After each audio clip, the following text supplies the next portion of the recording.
Hey my dear listener, before we start, make sure to subscribe to the channel. Comment down where are you from and what's your time right now. Let's jump into the video. Now we begin with Story 1. Monastic Healthcare in 12th Century Cluny. The clang of the matins bell echoed through the stone corridors of Cluny Abbey, long before the first light reached the fields outside its walls. A shivering chill lingered in the passageways, and the air bore the ever-present scent of beeswax and lavender, quiet reminders of the infirmarer's touch. While the brethren stirred from their straw-filled mattresses for prayer, Brother Matthew remained behind, already bending over his parchment-covered ledger.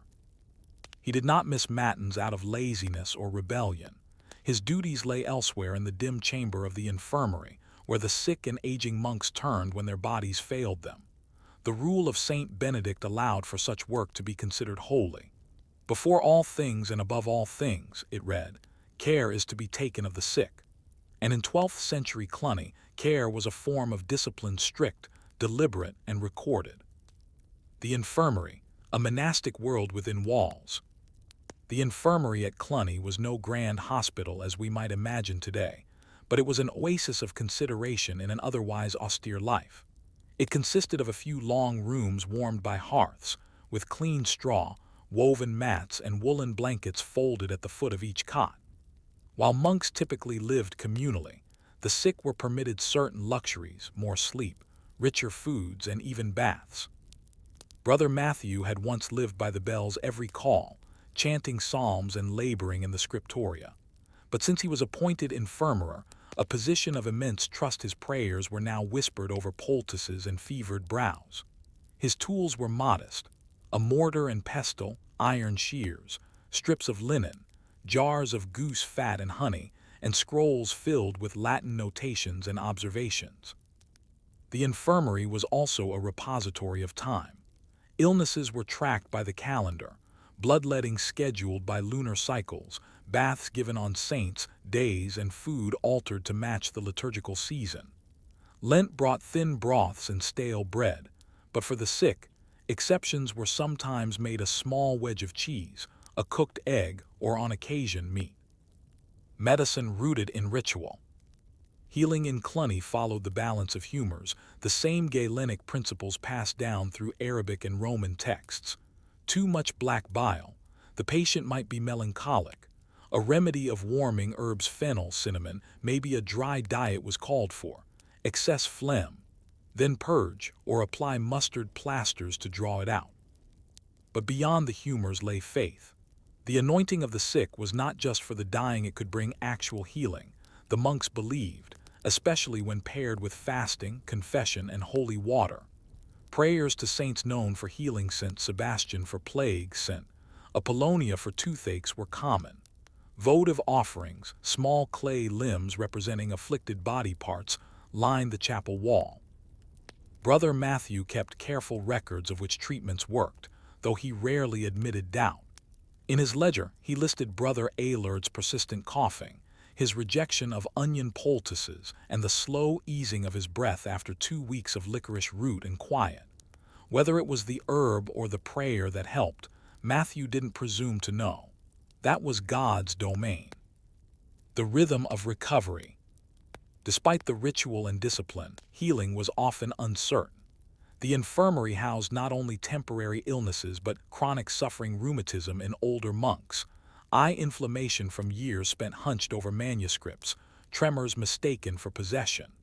The daily routine was gentle but ordered: warm compresses in the morning, broth at noons, rest in the afternoons, confession at night. Those recovering were sometimes assigned small tasks.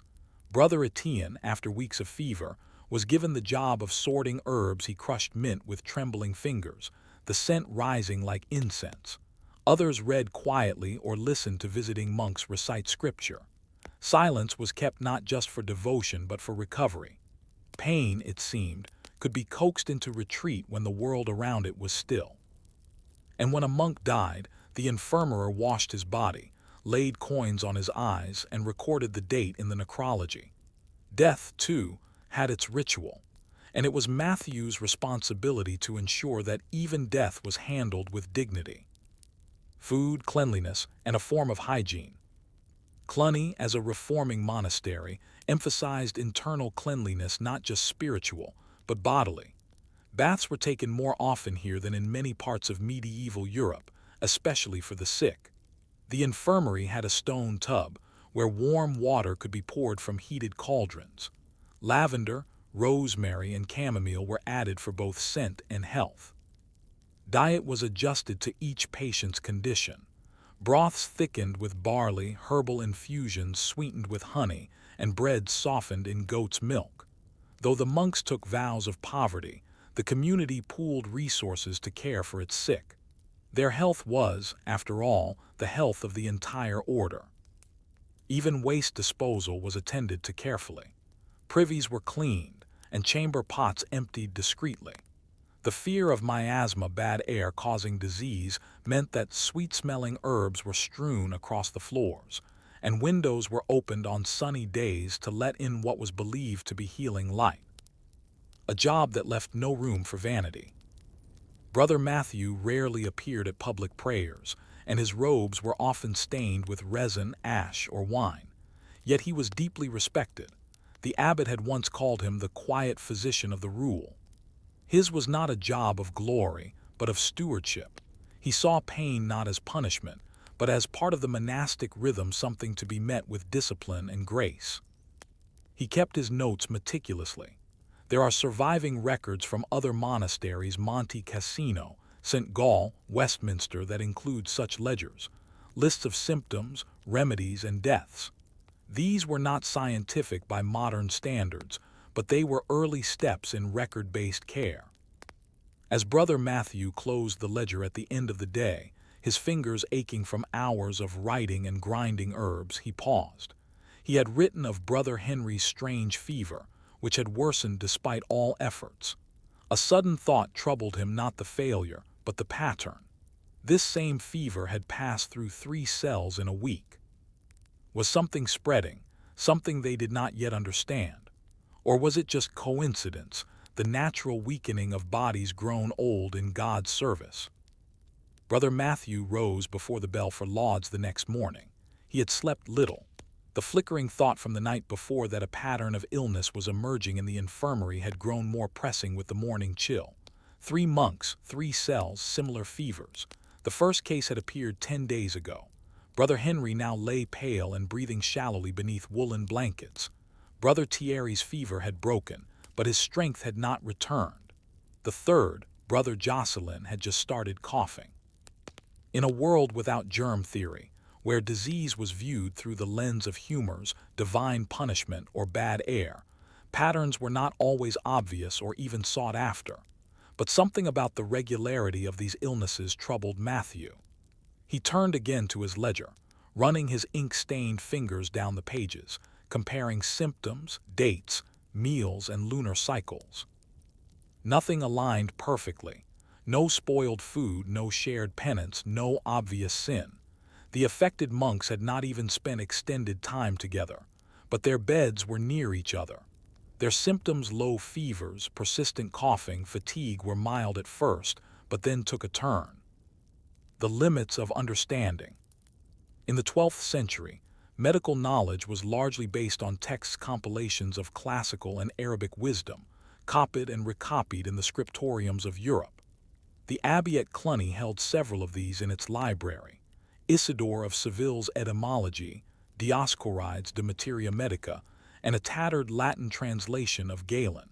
Yet these were not books of diagnosis in the modern sense.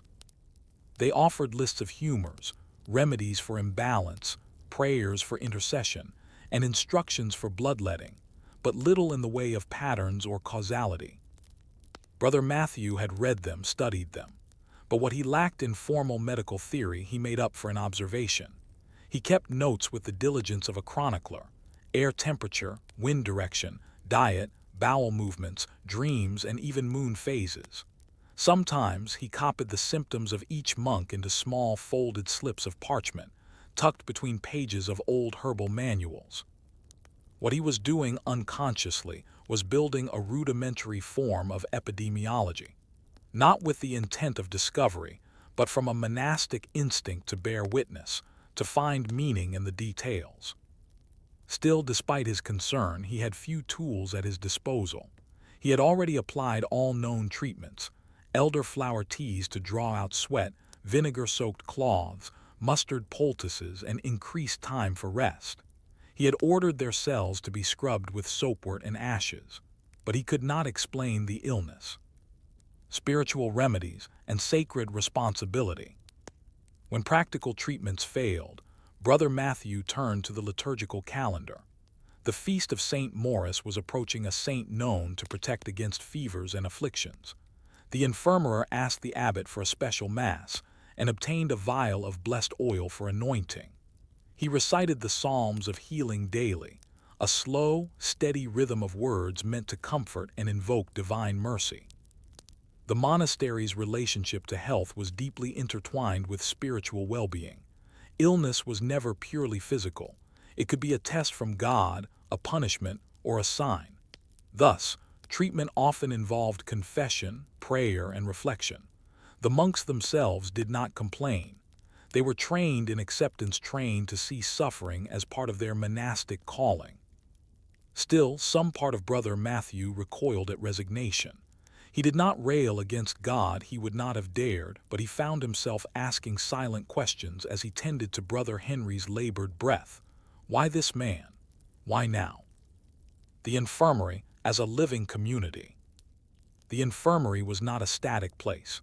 It lived, breathed, and moved, changing as its residents changed. There were some monks who lingered here for years, never fully well, never fully dying. Brother Anselm, for example, who had long suffered from what they called the falling sickness, most likely epilepsy, was one of its permanent inhabitants. His seizures came with the turn of the seasons, and no amount of valerian root or ash bark could still them. Brother Matthew took special care with Anselm. He placed a carved crucifix above his bed and rearranged his cell to avoid hard edges. During seizures, he sat beside him, murmuring psalms, and afterward fed him honeyed barley gruel until he could hold a spoon again. These chronic patients were not burdens, but a kind of ongoing liturgy, visible reminders of the abbey's role as a place of refuge and care. Their presence gave rhythm to the infirmary. Their silence, their suffering, was folded into the daily prayers of the house. But epidemics, even minor ones, disrupted that rhythm. Whispered warnings and the fear of contagion. Word of the spreading fever reached the novices before the week was out. Rumors, however quiet, rippled through the stone corridors. The rule of Saint Benedict forbade gossip, but human concern often found its way into whispered conversations in the cloisters. Brother Matthew overheard one such exchange in the warming room. A novice named Bernard asked if the fever was a punishment. Another, Adrian, suggested that a rat had been seen in the kitchens. Matthew said nothing but made note of it. Pestilence was always feared. Though this was centuries before the Black Death, people knew that some illnesses spread though they lacked the words for bacteria or viruses. They spoke instead of bad airs or corrupt humors, of spoiled food or divine retribution. The infirmary began keeping his distance from the kitchens, advising that all water be boiled before use. He requested more lavender to be hung in the hallways. He opened the windows of the infirmary wide during the warm hours of the day, letting the sunlight in despite the chill it brought. He was careful to burn used cloths, though firewood was scarce. Still, more monks fell ill. Not many, just 2 more, but enough to deepen his worry. The tools of a medieval healer. Brother Matthew's medicine chest was made of dark, knotted oak, and opened with a key he wore on a string around his neck. Inside were jars labeled in Latin and sometimes Greek: mel rosatum, rose honey; oleum hyssopi, hyssop oil; sanguis draconis, dragon's blood, actually a type of resin; and terra sigillata, a red medicinal clay. He used these not with superstition, but with a careful hand. He ground dried herbs using a stone mortar smoothed by decades of use. He knew that elderberry soothed the throat, that willow bark calmed pain, that marjoram was good for the stomach. He had even experimented with mixtures he'd read about in a copy of Constantine the African's writings, though he distrusted foreign spices like cinnamon too expensive, and to him, too bold. Still, for all his efforts, there were no guarantees. The body, after all, was a fragile thing. Healing was as much about the soul's readiness as it was about remedies. Night rounds and lingering dread. As the sun set and the bell called the monks to Compline, Brother Matthew made his rounds. He stopped at each bed, adjusted covers, replaced damp cloths, whispered quiet blessings. In the final chamber, Brother Henry stirred for the first time in a day, his eyes half opening. Matthew leaned in. Henry's voice was a faint croak. "Are the bells still ringing?" "Yes," Matthew answered, "the bells still ring." He left the chamber with a heaviness in his chest. Henry might live, or not. Brother Jocelyn was worse now, his breathing ragged. The fever was not burning hot, but it lingered, robbing strength. Matthew returned to his cell and reopened his ledger. By candlelight, he noted every symptom, every change, every small success or failure. He tried again to draw connections. He began to wonder whether the pattern was not the illness itself, but something more subtle, perhaps the result of overwork, or a bad batch of wine, or something carried in the very walls. What if the care he gave was not enough? What if, despite the rituals and remedies, the monastery itself was unwell? The sun rose behind a veil of gray. The crisp late autumn air slipped through the stone lattice of the infirmary windows, carrying with it the distant clang of the bell tower and the sharper scent of burning rosemary. The monks of Cluny stirred to the rhythm of prayer, but in the infirmary there was another rhythm, the rattling breath of Brother Jocelyn. It had grown shallower overnight. Brother Matthew stood beside his cot, his face drawn, fingers tight around a wooden spoon slick with elderberry syrup. The monk had taken none of it. His lips were cracked and pale, and his chest rose only slightly with each strained breath. In the rule of Saint Benedict, care of the sick was declared as important as prayer, but it was silent on what to do when care failed. A death in the quiet hours. Jocelyn died at Tours, just as the sun slipped above the eastern wall. His death was quiet, marked not by gasps or fits, but by a final exhale that seemed to collapse into the stone floor. Brother Matthew closed his eyes and performed the rituals. He washed the body with warm wine and wrapped it in linen. He placed the small wooden crucifix in Jocelyn's folded hands and knelt to pray. When the body was removed, he sat back and opened his ledger. He had been writing in it for years, noting the ebb and flow of ailments, the recurrence of rashes in the summer months, the coughs that came with winter, the fevers that followed feast days when the monks ate too well. But this quiet death in a string of quiet illnesses, this he noted with a weight he hadn't felt before. Jocelyn had been young. He had not yet made final vows. He had come to Cluny 2 years prior from a minor noble family in Auvergne, drawn not by calling but by the promise of safety from the violence of the outside world. And now, within stone walls meant to shelter the soul, he had perished. Monastic medicine, legacy and limit. Brother Matthew's ledger joined a long tradition.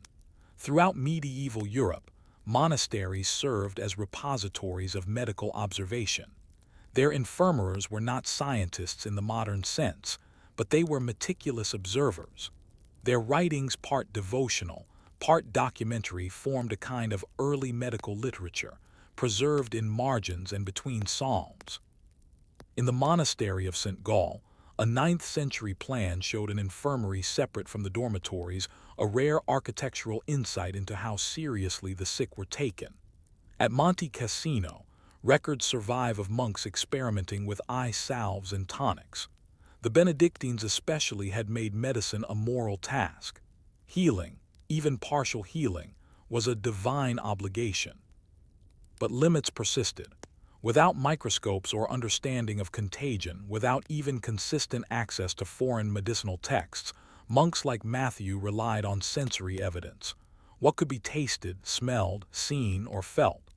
They treated wounds, eased fevers, and soothed pain. They could comfort the dying, but they could not always prevent death. Illness as a mirror. After Jocelyn's death, Brother Matthew found himself walking the abbey grounds more often. The air had cooled, and the trees lining the cloister walk were shedding their final leaves. He watched the novices gather fallen apples near the orchard wall, their chatter dampened by the presence of a funeral bier. Illness revealed much. In the infirmary, stripped of ritual and hierarchy, monks became more human. The abbot groaned like a novice when his joints flared. The proudest cantor wept quietly when fevers overtook him. Suffering leveled the cloister in ways few things could. And yet it also revealed resilience. Brother Anselm, with his seizures and slurred speech, still memorized psalms. Brother Thierry, who had recovered from his fever, insisted on returning to the scriptorium despite trembling fingers. Even those who lingered for weeks or months under Matthew's care often emerged quieter, humbler, more reflective. Care itself became an act of worship. When Matthew ground rose petals into oil, he was not only treating cracked skin, he was participating in a divine ritual, one where compassion replaced incense, and observation became prayer. Writing what could not be cured. The infirmarer's ledger was nearing the end of its parchment pages. Matthew wrote slowly now, not because his hands were tired, but because he felt the weight of what was left unwritten. How to record suffering that had no name. How to explain the choices he made not as physician, but as monk. He wrote, Brother Jocelyn, age perhaps 20, entered the infirmary on the feast of St. Remigius, presented with mild fever, cough, and weariness, treated with elderflower, thyme, barley broth, confessed twice, anointed before terse, died peacefully without fear. Then he added a line he would not have written years earlier. A similar illness observed in brothers Henry and Thierry. Uncertain cause, possible spread, no visible lesions. Recommend increased burning of herbs. Further observation required. There was a small act of courage in those last sentences, an acknowledgement of uncertainty, a desire, perhaps, for the monk who might one day inherit this ledger to learn something more, to see a thread where Matthew had seen only loose ends. The resilience of care. The weeks passed. No new cases appeared. The fever, if it had been contagious, had subsided. Winter crept toward the abbey with its biting winds and shortened days, and Brother Matthew resumed his daily rhythms. He cared for Brother Anselm's recurring episodes. He supervised the apprentices in drying sage and mallow for winter storage. He wrote a letter to another infirmarer in Burgundy, inquiring about similar fevers. Though he would not call it so, he was contributing to a network, a slow, monk-driven web of shared knowledge that stretched across Europe. Long before hospitals or standardized medical schools, this was how healing knowledge passed, through ledgers, letters, oral instructions, and the quiet witness of caregivers. There was something enduring in that. Though they could not save every patient, the infirmarers created continuity. They recorded the body's failures, yes, but also its astonishing capacity to survive. The final entry. One evening, Brother Matthew visited the abbey library. He unrolled a scroll he had not read in years, an old Latin version of Hippocrates, copied by a Cluniac scribe long dead. In the margins, someone had scrawled a short line in faded ink. Life is brief, art is long, opportunity fleeting, experience deceptive, judgment difficult. He smiled. These words, centuries old, still felt present. Medicine was never certainty. It was pattern-seeking, symptom-tracking, faith-mingled labor. Returning to his cell, he added one more note to the final page of his ledger. The fever has passed. May God keep the infirmary quiet through the winter. I have learned to listen more than to speak. May the next brother do the same. And with that, he folded the book shut. The candle beside him guttered low, casting a final flicker across the worn leather cover. Reflection. In a time when death was a constant companion and knowledge fragmentary at best, it was not science that sustained the sick but care. The monastic infirmary, quiet, uncelebrated, and often anonymous, offered consistency, humility, and attention. His tools were simple, his environment austere, but his actions formed the foundation of institutional care in the West. Though we may forget their names, these men, tucked away in stone corridors and herb-scented rooms, preserved the fragile boundary between suffering and solace. And so we ask, in a world flooded with medical advancement, have we remembered how to care as they did? Story 2. The Barber Surgeon's Apprentice, Bloodletting and Bone Setting in London. The clatter of wooden wheels on cobblestones rang out across Cheapside, where the air in 13th century London hung thick with the scent of fish, sweat, and boiling fat.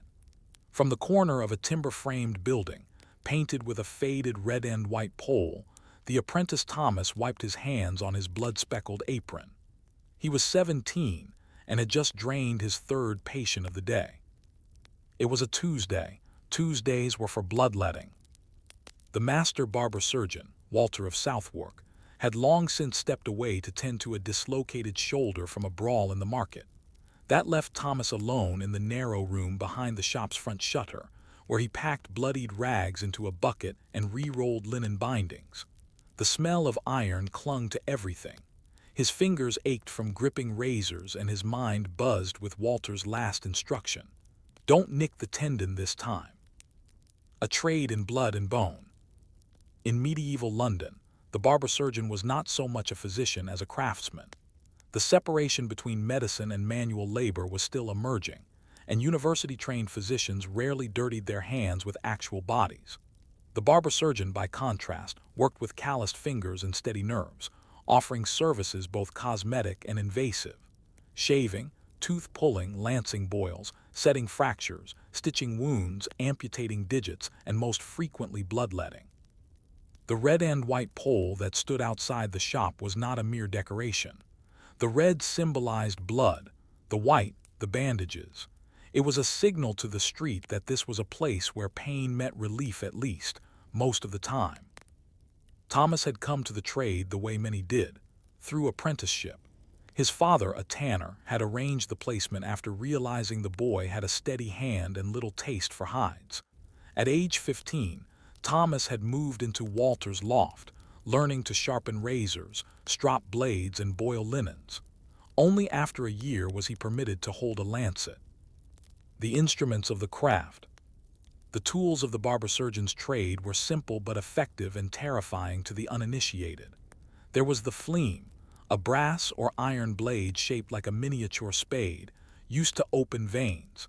There were cautery irons, which glowed orange from the coals and were pressed to wounds to seal them. There were bone saws and trephines for the rare and desperate cranial cases. Thomas's favorites were the razors, curved, sharp, and elegant. Shaving a client's face or head was meditative. He could lose himself in the smooth drag of steel across skin, the gentle rasp of hair falling away.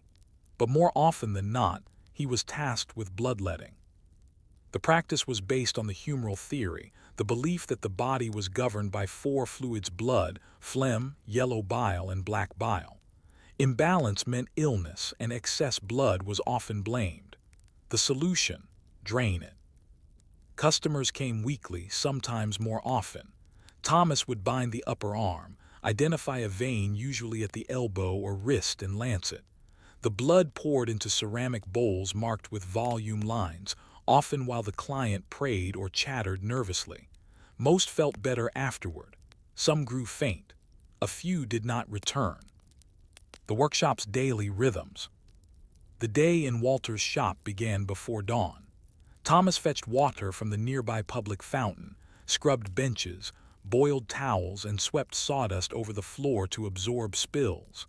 By sunrise, clients would already be arriving: laborers with abscesses, merchants with corns, street women with fevers.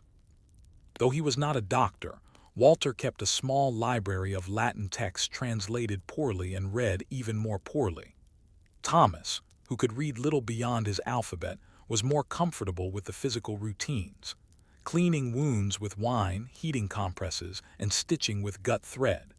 He had learned how to reset a broken nose, how to splint a leg, and how to apply leeches to swollen joints.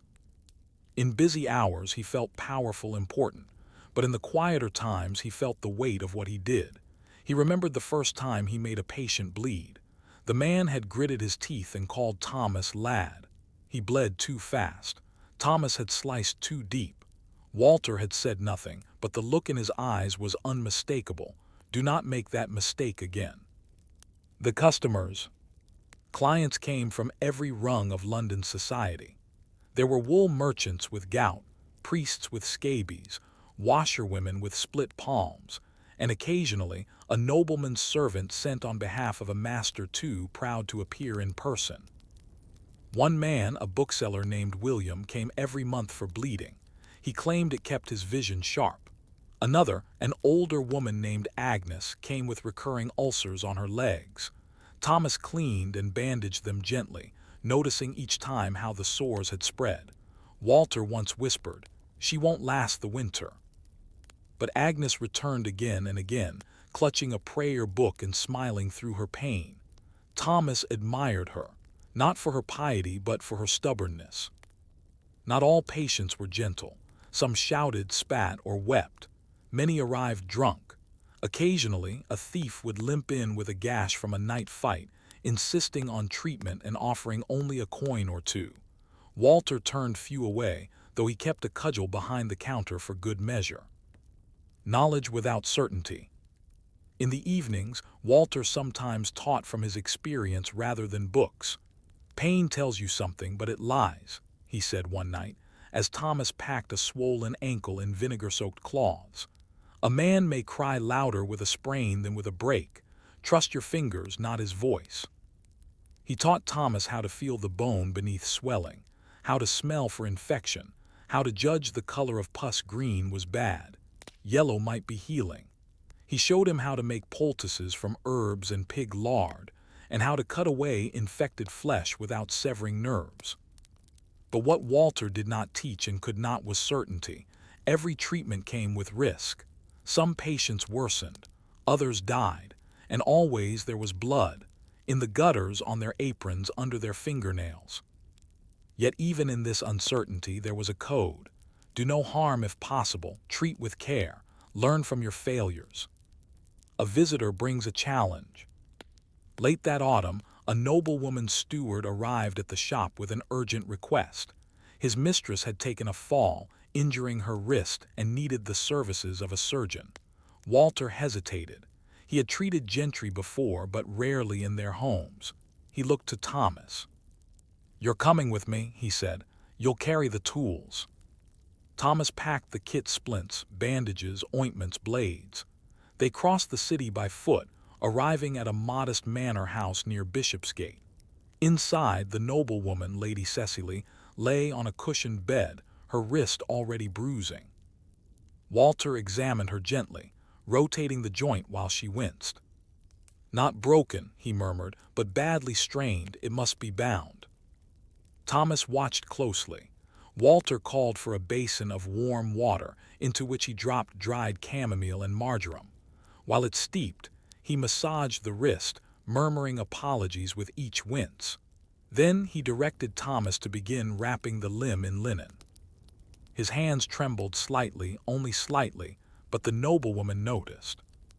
"Your apprentice is young," she said. "He is," Walter replied, "but careful." Thomas met her gaze, tied the final knot, and stepped back. Back at the shop, they returned to the workshop in the dark.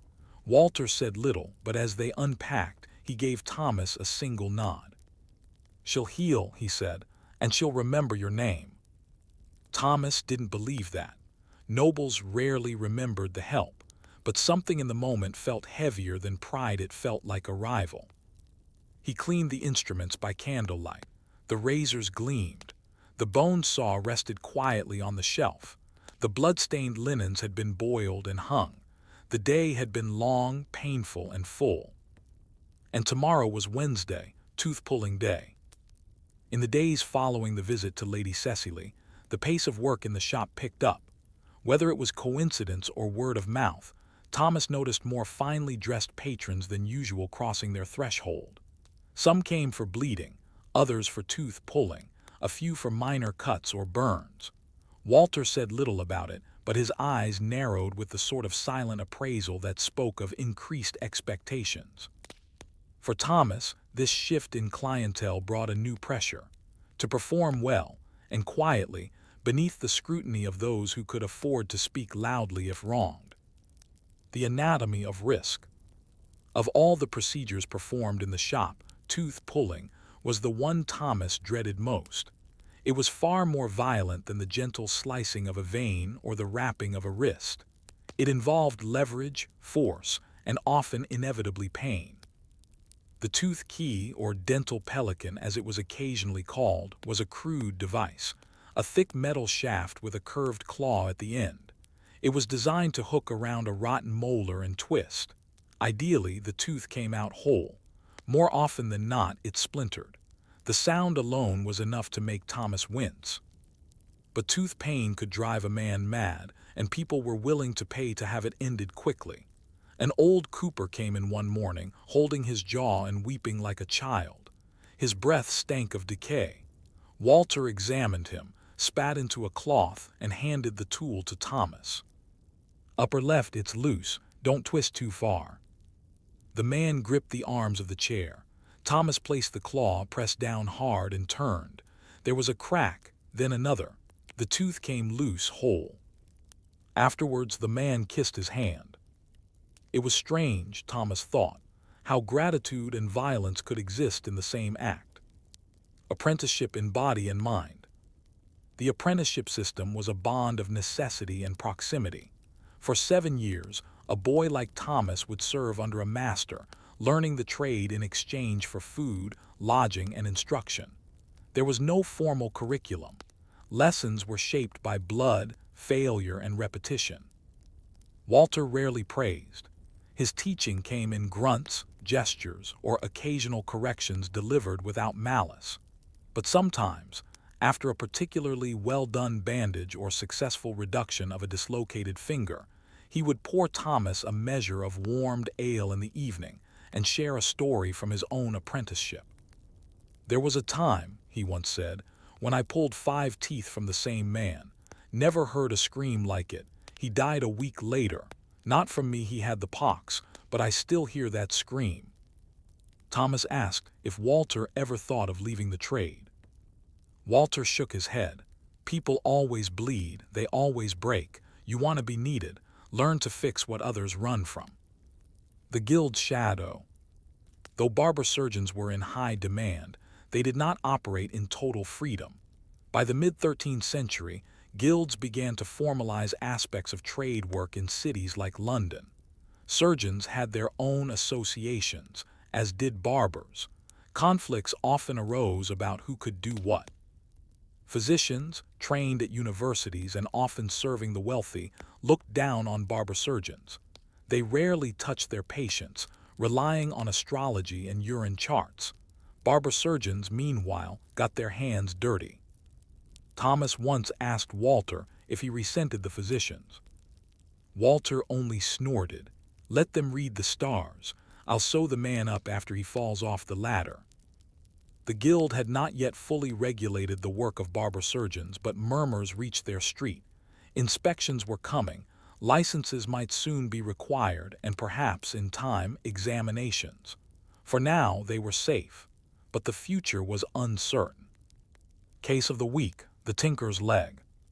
One morning, a man limped into the shop, leaning on a stick and leaving a trail of blood.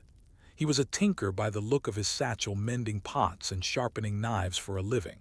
His calf was split open, a long gash from a loose horseshoe nail. Thomas helped him to the back room and peeled the leg wrappings away. The wound was deep but clean. Walter nodded.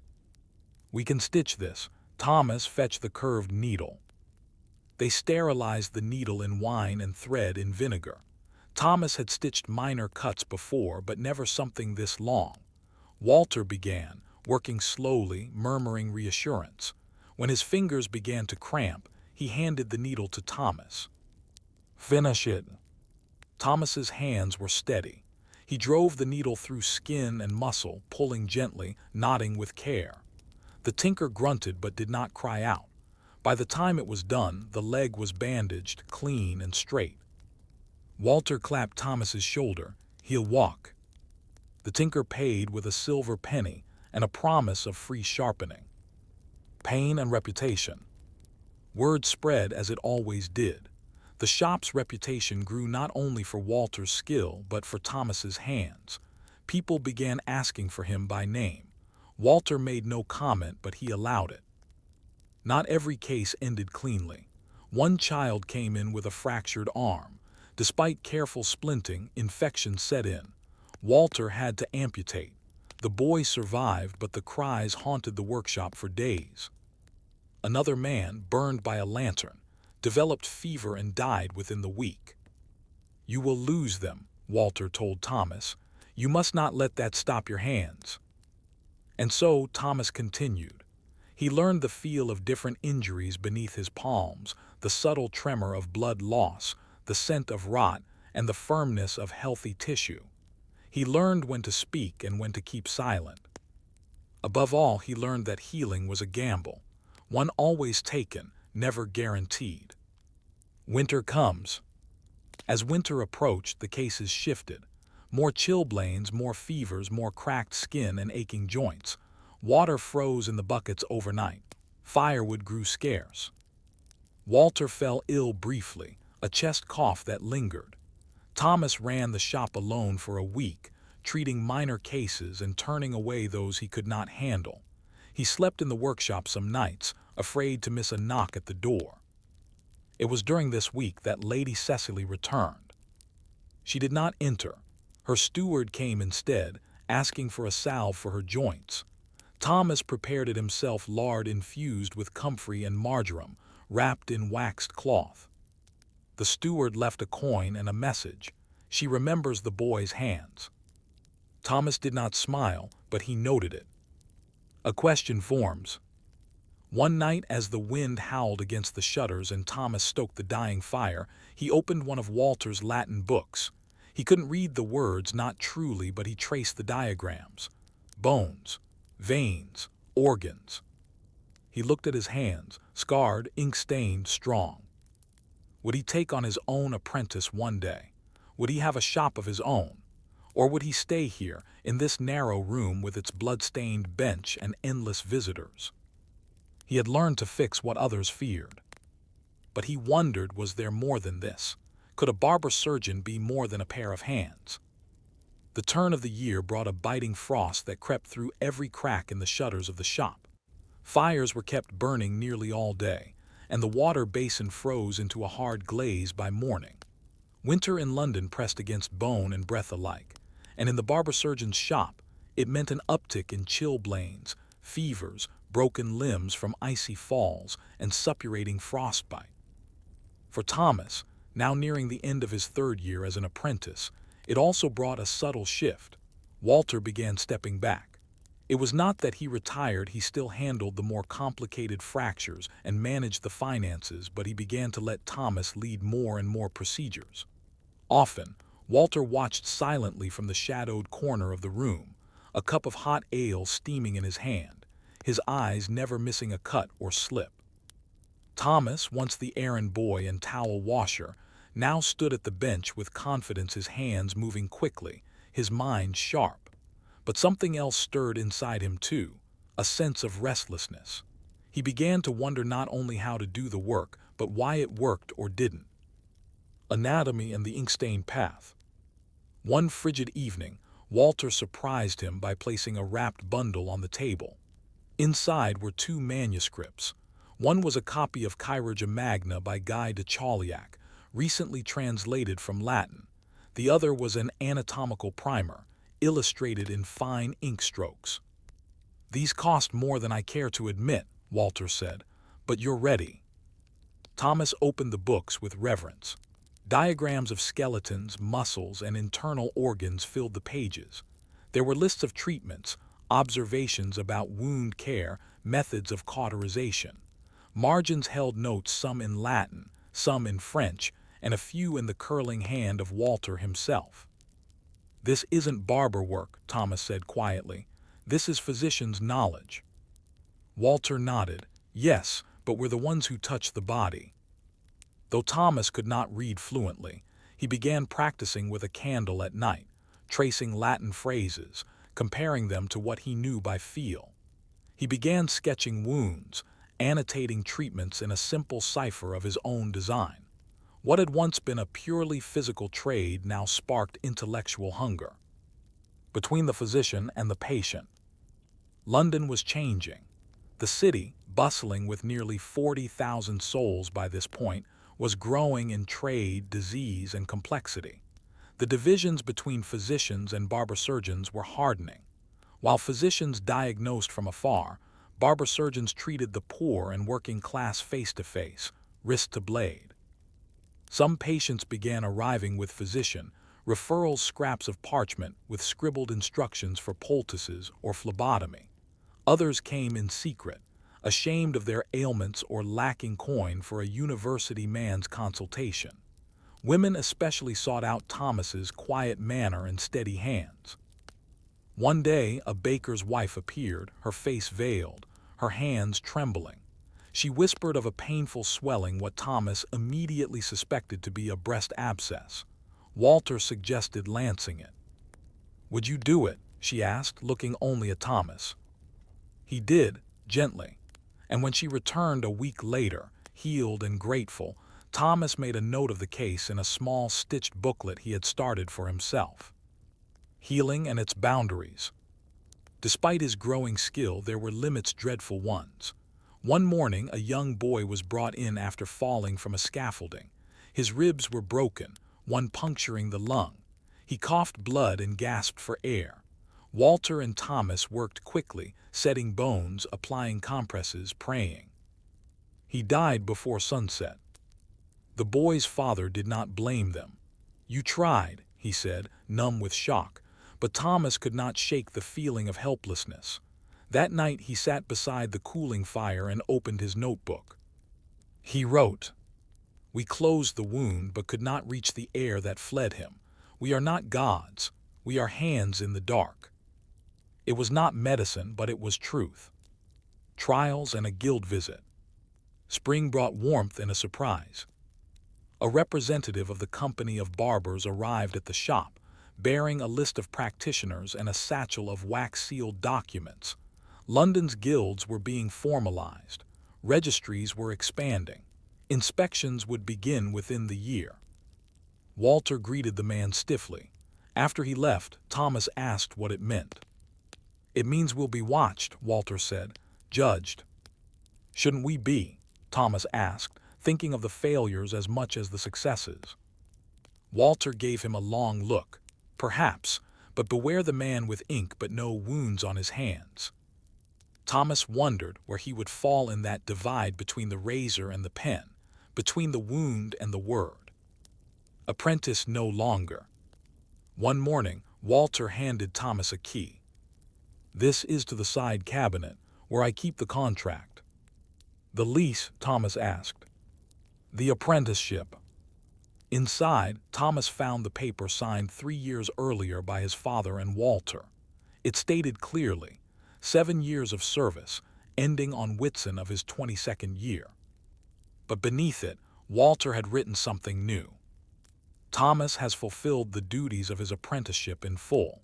He is hereby released and permitted to practice under his own name." Thomas stared at it for a long time. "You're letting me go early." Walter shrugged. "You've earned it." "But what will you do?"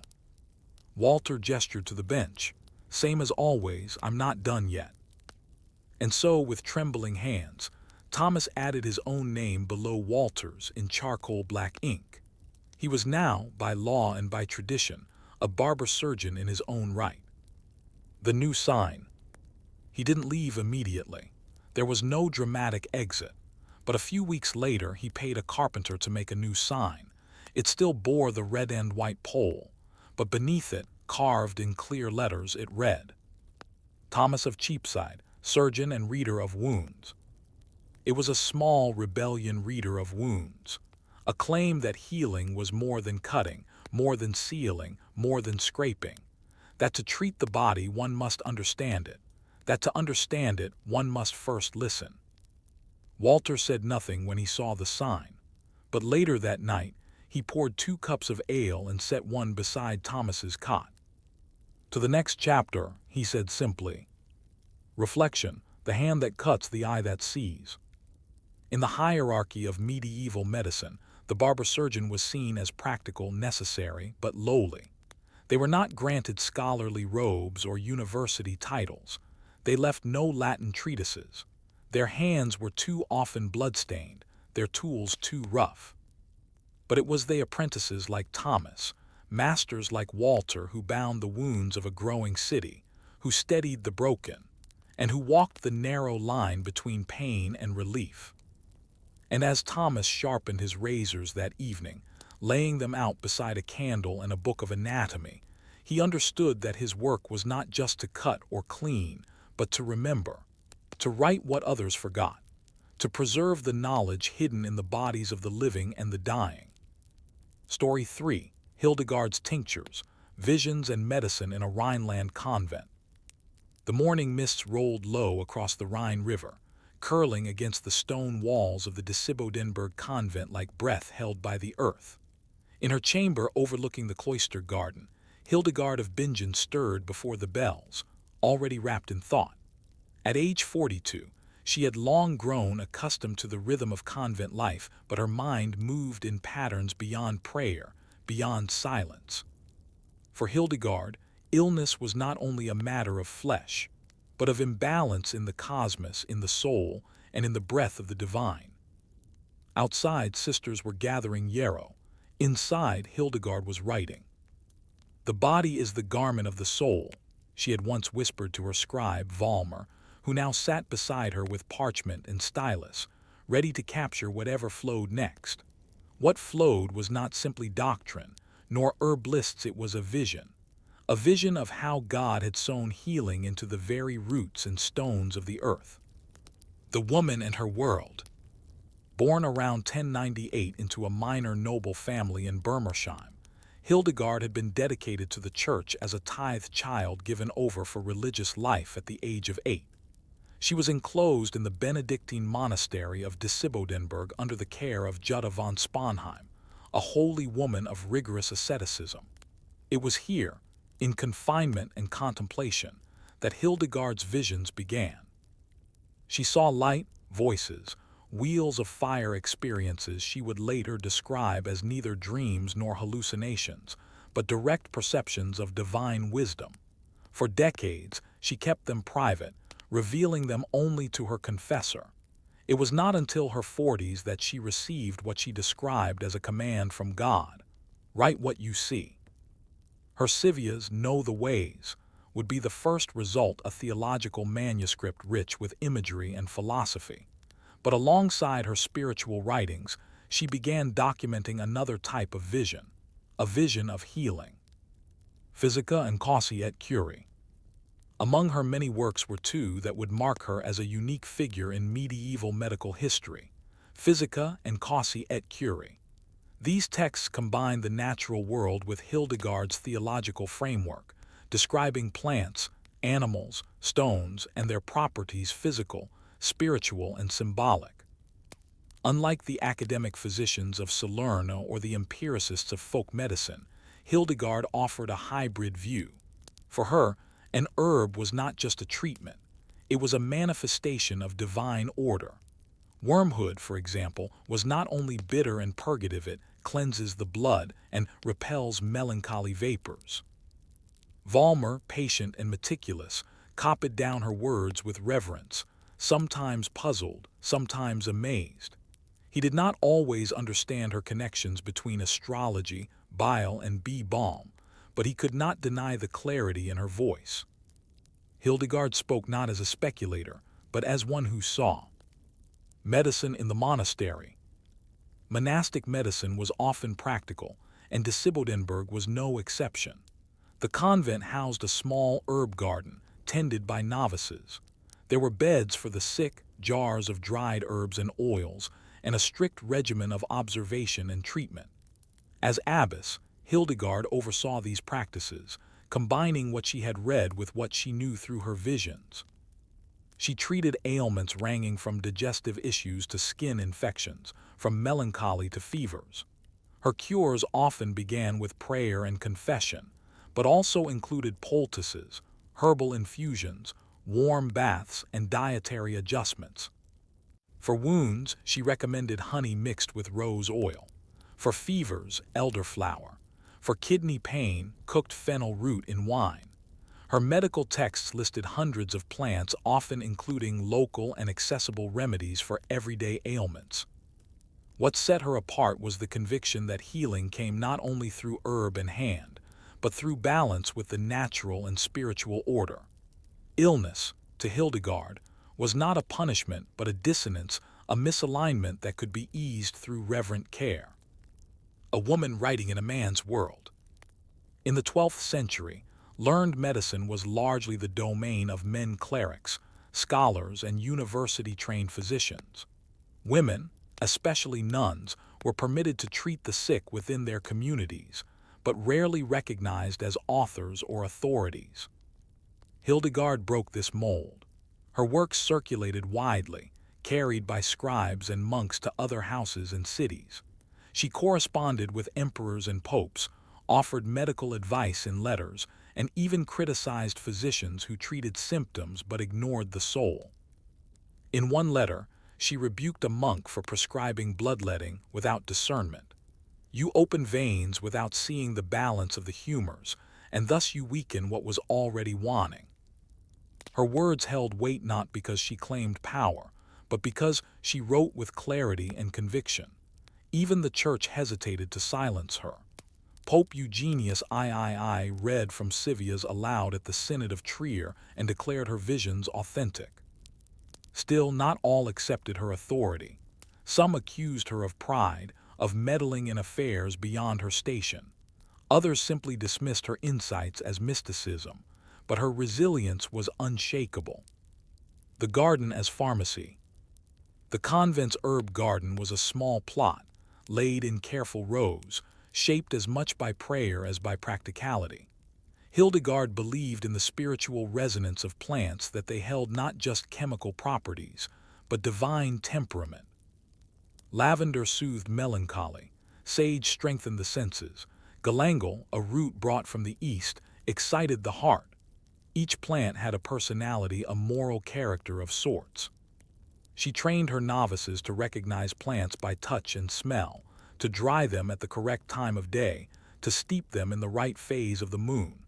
She also taught them to observe patients, skin, stools, dreams, and pulse, not just for signs of disease, but for the story the body was telling. In many ways, hers was a system of attentiveness, one that required patience, reverence, and deep listening. Shadows and silence. One winter, a fever swept through the nearby village. Several children died. Their mothers came to the convent weeping, seeking balm and blessing. Hildegard welcomed them, offered herbs and prayers, but in private she grieved. She wrote in her journal, "There are times when the body cannot hold the soul. No tincture can bind what has already begun to rise." These were the moments that tested her, not the failure of remedies, but the mystery of death. Yet even here, she found purpose. Death, she believed, was not a wound but a transformation, a release of the spirit back into harmony with its source. Valmer once asked her, "Do your visions show you who will die?" She shook her head. "No, but they show me how to love them before they go." A question unanswered. By candlelight, Hildegard dipped a quill and began a new list of herbs to be planted come spring. She dictated to Valmer the qualities of lovage, the uses of nettle, the proper harvesting times for yarrow. But then she paused. "What of the ailments that return?" she asked aloud. "What of the soul that keeps falling into the same shadow?" Valmer looked up. "Do you mean a sickness of the flesh?" "No," she said, "not only. I mean the sorrow that clings like a fog that no tincture can clear." She did not answer her own question. Instead, she resumed writing, as if the question itself were part of the cure. The convent had entered the rhythm of Lent. Silence deepened, and the meals grew spare, broth thickened only by boiled roots, bread dark with coarse rye. The air in the cloister hung heavy with candle smoke and penitence. Even so, Hildegard remained undeterred in her work. She did not view Lent merely as a time of denial, but as a recalibration, a seasonal rebalancing of humors, of mind, of soul. She rose earlier than most. While others fasted for discipline, Hildegard fasted to sharpen perception. And in those early hours between the stillness of matins and the first rays of day, she dictated thoughts that connected heaven, earth, and the fragile form of the human body. The four humors and the spirit of Viriditas. At the core of Hildegard's medical understanding was the theory of the four humors: blood, phlegm, yellow bile, and black bile. She accepted this Galenic system, as did nearly all her contemporaries, but she infused it with spiritual resonance. For Hildegard, these humors were not simply bodily fluids. They were manifestations of divine balance. Each human was born with a temperament influenced by these elements and shaped further by environment, diet, sin, and even music. Too much bile might produce not only stomach troubles, but anger or despair. Excess phlegm could dull the senses and invite apathy. But Hildegard's most distinctive concept was viriditas, a Latin term meaning greenness, but encompassing far more. Viriditas was the divine vitality that animated all living things. It was the sap in plants, the blood in veins, the fertility of the earth, the resilience of the soul. Illness, she taught, was often the result of diminished viriditas, a weakening of this inner green force. Healing, then, was not merely restoring function. It was reawakening the verdant energy of life. Diagnosis and observation. Hildegard believed in careful, patient observation. She noted a person's complexion, their dreams, how they walked, how they responded to music or laughter. One sister, burdened with recurring headaches, was prescribed not just herbal oil for the temples, but also regular walks among apple blossoms and the singing of psalms at sunrise. In Causae et Curae, Hildegard wrote detailed descriptions of disease, states her interpretations grounded in the humors but colored with theological insight. She described ailments in women with uncommon attention, including uterine disorders and pregnancy-related fevers, rare for any medieval medical text, let alone one written by a woman. She was unafraid to speak of menstruation, libido, and exhaustion not with impropriety, but with understanding. For Hildegard, the female body was not a source of shame, but a sacred vessel of divine rhythm. To the consternation of some clerics, she asserted that women's ailments required more than generic penance or prayer. They needed care, rest, and sometimes the sweet tincture of clove and anise. Healing in word and song. Beyond herbs and humors, Hildegard saw sound itself as healing. She composed chants that shimmered with unusual intervals and ascending lines. Her music, preserved in the collection Symphonia Harmoni Celestium Revelationum, was intended not just for liturgy, but for spiritual alignment. She once wrote, "The soul is symphonic, it yearns to return to the sound of creation." Sisters who struggled with melancholy were encouraged to sing with her. Vollmer described one novice, Sister Magdalena, who withdrew into silence following her mother's death. For weeks, she could not speak, could not eat. Hildegard sat with her in the herb garden and began to hum. At first, Magdalena said nothing, but after days of this quiet song, she joined in tentatively, then fully. Her appetite returned, her color improved. Hildegard wrote in her casebook, "The air carries more than warmth, it bears the voice of healing." Herbs and remedies for the heart and mind. Though she believed spiritual alignment was essential, Hildegard was practical. She made tinctures for sleeplessness from lettuce and poppy seeds steeped in wine. She applied mustard plasters for colds and bathed weak joints in warm water infused with nettle and rue. Some of her remedies were intuitive, others grounded in centuries of herbal tradition, but all were handled with care. She taught the sisters to speak softly when treating the sick, to warm their hands before applying compresses, to never rush even in pain. The body listens, she said, and it does not forget who touches it. Valmer once recorded her instructions for treating a troubled heart. For one burdened by sorrow, take betony and balm, steeped in wine. Let the one who drinks it sleep in clean linens and listen to the voice of the river. And if the sorrow does not flee, have them write what haunts them in the dust with their finger and erase it at dusk. Tensions beyond the cloister. As Hildegard's fame grew, tensions mounted. Some clerics questioned her authority. Others worried that she was leading the nuns into a form of spiritual independence. There were whispers that her visions were too frequent, too articulate. One abbot wrote that Hildegard speaks too often for one who should be silent. Another accused her of vanity for composing music, not suited to the rule. She did not respond with anger. Instead, she wrote letters measured, firm, and clear. She reminded her critics that Christ spoke to women, that healing came in many forms, and that the world itself was created not in silence, but with word. Still, she sensed the walls closing in. A new convent, a new chapter. In 1150, with support from noble patrons, Hildegard founded a new convent at Rupertsberg near Bingen. It was larger, more open, and placed under her direct leadership. There, she expanded her writings, treated more pilgrims, and cultivated a larger herbarium. She had freedom now to shape a community as she envisioned it, where healing and harmony stood at the center, and where women could speak, sing, and study without shame. But even in this new sanctuary, suffering continued. Illness arrived with travelers, fevers returned, the sisters aged, not all could be saved. One nun, Sister Fridwiga, developed a wasting illness. Hildegard tended to her personally for weeks, applying ointments, offering broth, and singing softly beside her bed. Fridwiga died before the year's end. Hildegard wept, not with despair but with love. She was a leaf, she said, that knew when to fall. A thought left unspoken. Valmer asked her once, "Do you believe healing is always possible?" Hildegard was silent for a time. She looked out over the hills beyond the convent, where vineyards clung to the slopes and the river wound like a silver thread. Then she said only, "I believe in the greening." What she meant, Valmer never asked.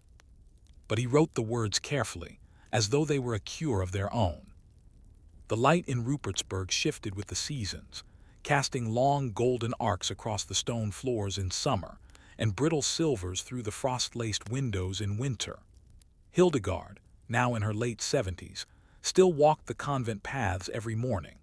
Her gait had slowed, and her joints ached with the knowledge of age, but her mind burned bright, as luminous as the visions that had once startled her as a girl behind cloister walls.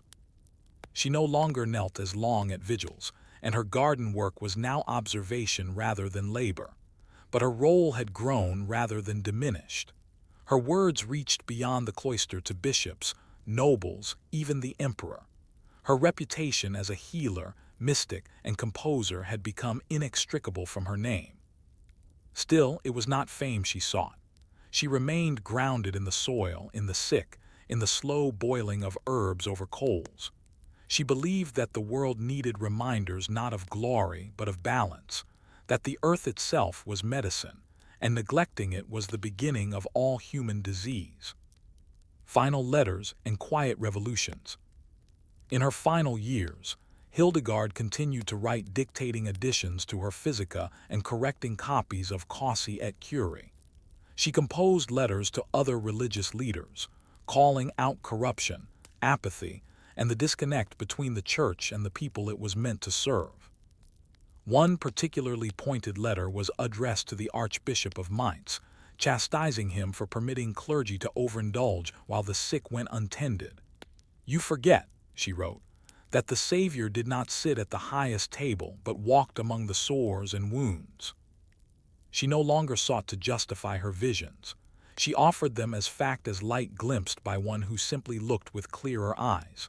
Her music, too, had evolved. The melodies more fluid, the intervals more daring. The sisters sang them daily, and pilgrims who visited Rupertsburg often wept at their sound. Many came not for relics or indulgences, but for balm, for rest, for the words of the abbess who said plainly, "Your body is not your enemy. Listen to it." The illness within the church. One of the final great struggles of Hildegard's life was not with fever or plague, but with ecclesiastical power. In 1178, she buried a young nobleman who had been excommunicated for deserting a crusade. He had died penitent within the walls of her convent, and Hildegard believed he was reconciled with God. She buried him in consecrated ground, with full rites. The church, furious, ordered the body exhumed and the convent punished. Hildegard refused. In retaliation, the archbishop placed her convent under interdict banning mass, music, and sacraments. For a community whose daily life was woven with liturgy and song, the silence was devastating. But Hildegard held firm. She wrote a formal defense, declaring that she had followed God's law, not man. Eventually, the interdict was lifted. The incident marked the last great confrontation of her life, and cemented her as a figure of defiance and faith. The final herbal. In her final months, Hildegard dictated a supplement to her Physica. It included newer observations, combinations of herbs she had tested over the years, a tea made of licorice root and mint to calm coughs, a paste of comfrey for aching joints, a morning tonic of dandelion wine to stimulate digestion in the elderly. But more than recipes, it was filled with reflections. A healer must see with more than eyes. She must read the pulse, yes, but also the dreams, the fears, the air around the bed. A fever is not always fire. Sometimes it is the soul searching for its place. Do not treat a person without asking them first, what is growing inside you that you cannot name? She concluded the text with a final entry. This knowledge I return to the earth from which it came. Use it to love, not to profit. The world suffers not from sickness alone, but from the forgetting of wholeness. Valmer, now an old man himself, wept quietly as he transcribed those words. A death without fear. Hildegard's death came quietly. There was no drama, no prolonged agony. In early September of 1179, she took to her bed with fatigue and light fever. She called for the sisters, blessed each by name, and asked them to sing. She passed in the night, her breathing slow, then still. The next morning, the sisters lit candles and sang O Viridissima Virgo, a chant she had written decades earlier, in praise of Mary as the greenest branch of life. She was buried in the convent chapel, near the herb garden. The church, which had so often doubted her, began to speak of her as a saint in all but name.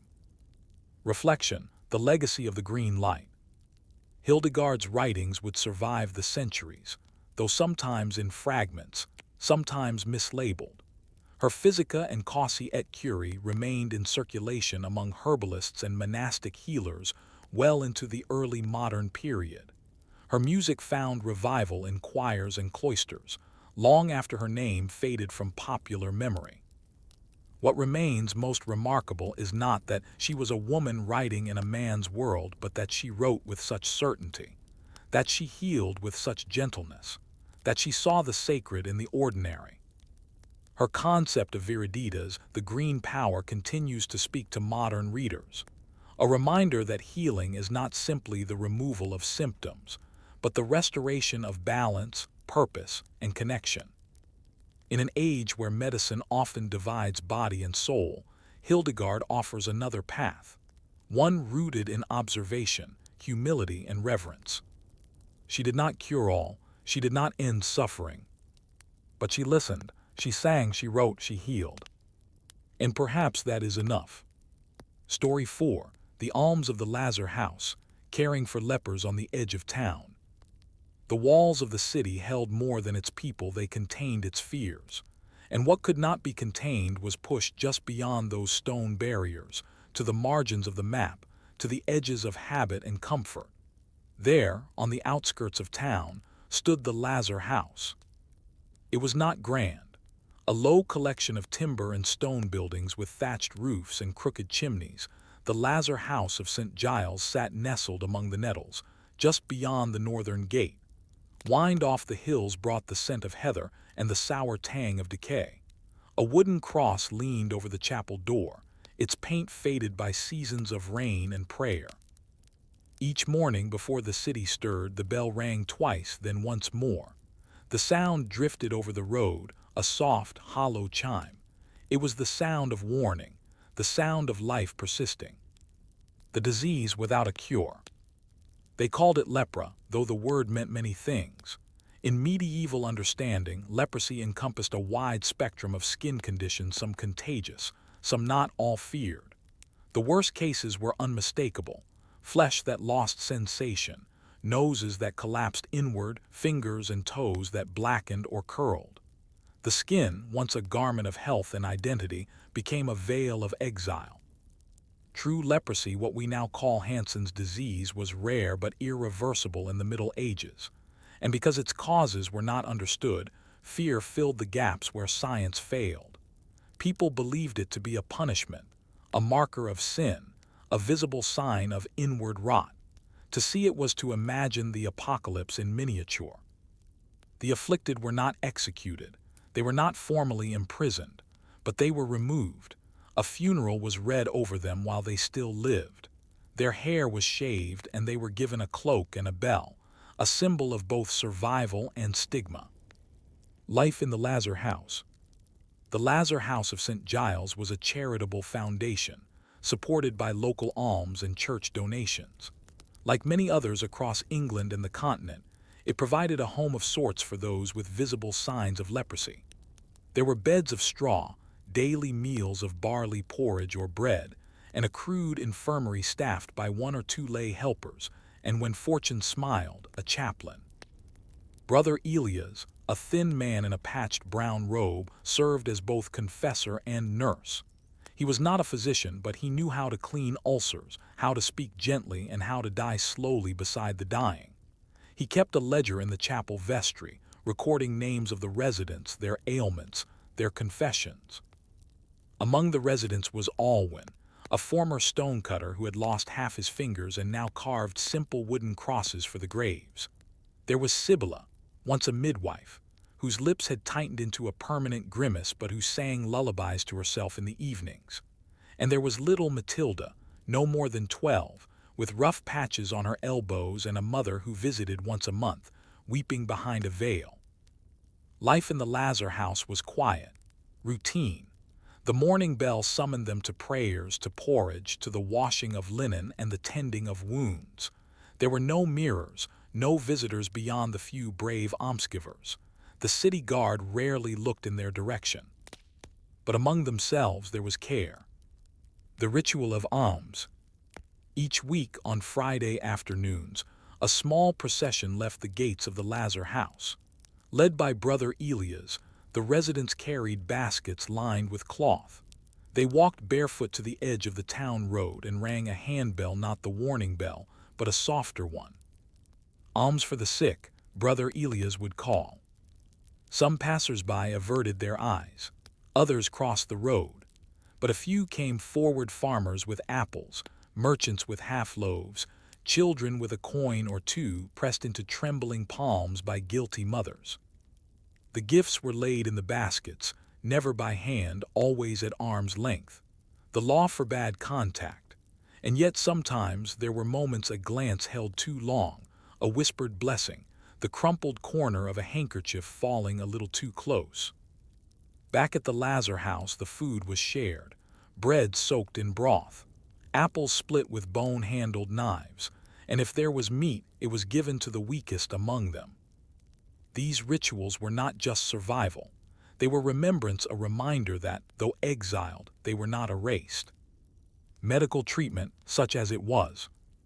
There was no cure. This was the single most immutable fact of life within the Lazar House. But that did not mean there was no treatment. Wounds were cleaned with wine or vinegar when it could be spared. Poultices of garlic and honey were applied to ulcers.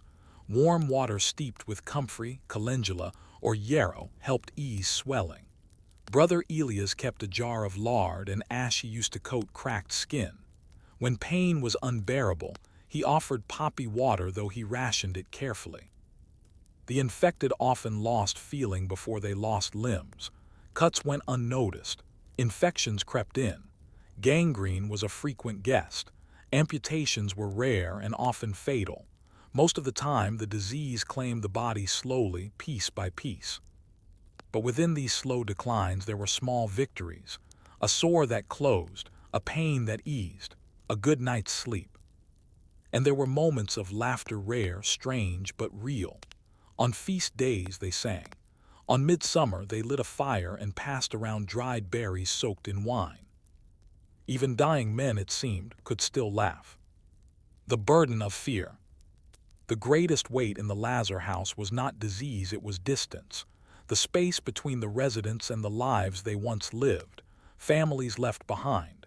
Names forgotten. The shame of being seen. Once a year the bishop's almoner visited, bringing coins, a priest's blessing, and stern words about endurance and grace. He spoke with kindness, but never looked anyone in the eye. Alwyn once said, "We are not dying, we are just out of sight." Sibylla replied, "It's the same thing." Not everyone agreed. Brother Elias believed that the Lazar house was not a prison, but a retreat. He read the gospel every evening, reminding them that Christ had touched the leper, not fled. He quoted from the rule of Saint Benedict, which declared that care of the sick must rank above and before all else. But even Brother Elias had days when his voice faltered. A child at the gate. One morning, a new arrival came. She was led by a constable and a weeping woman in a veil. Her name was Anora. She was 10 years old, with scabs on her cheeks and patches on her arms. The priest had declared her unclean. The town physician had said little, only scribbled a note and left. Brother Elias received her at the gate. The mother kissed the girl's hand once, then turned and walked away. Inside, the others gathered silently. Alwyn offered her a wooden spoon carved with a smiley face. Matilda took her hand. "She'll cry tonight," Sibylla said later. "We all did." And she did, quietly beneath the woolen blanket, as the wind scraped the shutters and the oil lamp sputtered. Brother Elias sat beside her bed. He did not offer words, only placed a folded scrap of linen beside her, a sachet filled with lavender, sewn by the older residents for comfort. When she finally slept, the bell rang twice. The seasons passed slowly in the Lazar house. Spring thawed the frost from the chapel roof. Summer coaxed nettles into wild growth around the fence, and autumn gilded the withered oaks before they dropped their leaves in silence. Inside the narrow boundaries of the compound, life moved with a different rhythm, detached from the noise of the town, ruled instead by routines of care, confession, and the soft labors of survival. Anora, the young girl brought to the gates in the final frost of last winter, had grown into her place with both speed and sorrow. Her skin bore new marks. Her hair had thinned. But she learned how to fold linens, to carry water from the stream without spilling, and how to bandage gently the wounds of others, even as her own fingers stiffened. No longer a child waiting to be healed, she had joined the ranks of the long sick, the long remembered. A life made of rituals. In the absence of real healing, the Lazar house offered repetition. The residents rose before dawn to the sound of the handbell, took their morning broth in the common room, and then dispersed, some to the garden, some to prayer, others to bed rest. Brother Elias kept his notebook in a chest beneath the altar, adding lines to it each evening. He tracked symptoms, but more often, he recorded names, last wishes, verses recited, and lines of poetry that surfaced in dreams. Routine brought peace, even when bodies failed. Alwyn, the stonecutter turned cross-maker, showed Anora how to sand the wooden grave markers smooth with river stones. Sibylla taught her which herbs could still be harvested late into the year: marigold for the skin, plantain for stings, and elder for fever.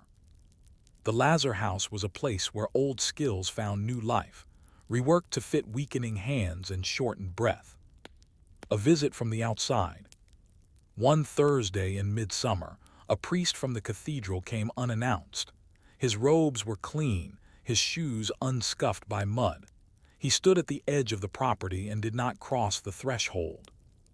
Brother Elias greeted him there, bowing his head.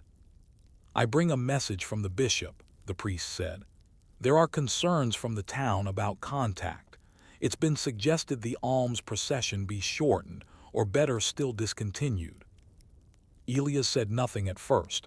Then he asked, "What do they fear this time?" The priest shifted uneasily. "There's been a rash in the southern quarter, a rumor only, but fear moves faster than fact." The next day the alms bell rang as usual.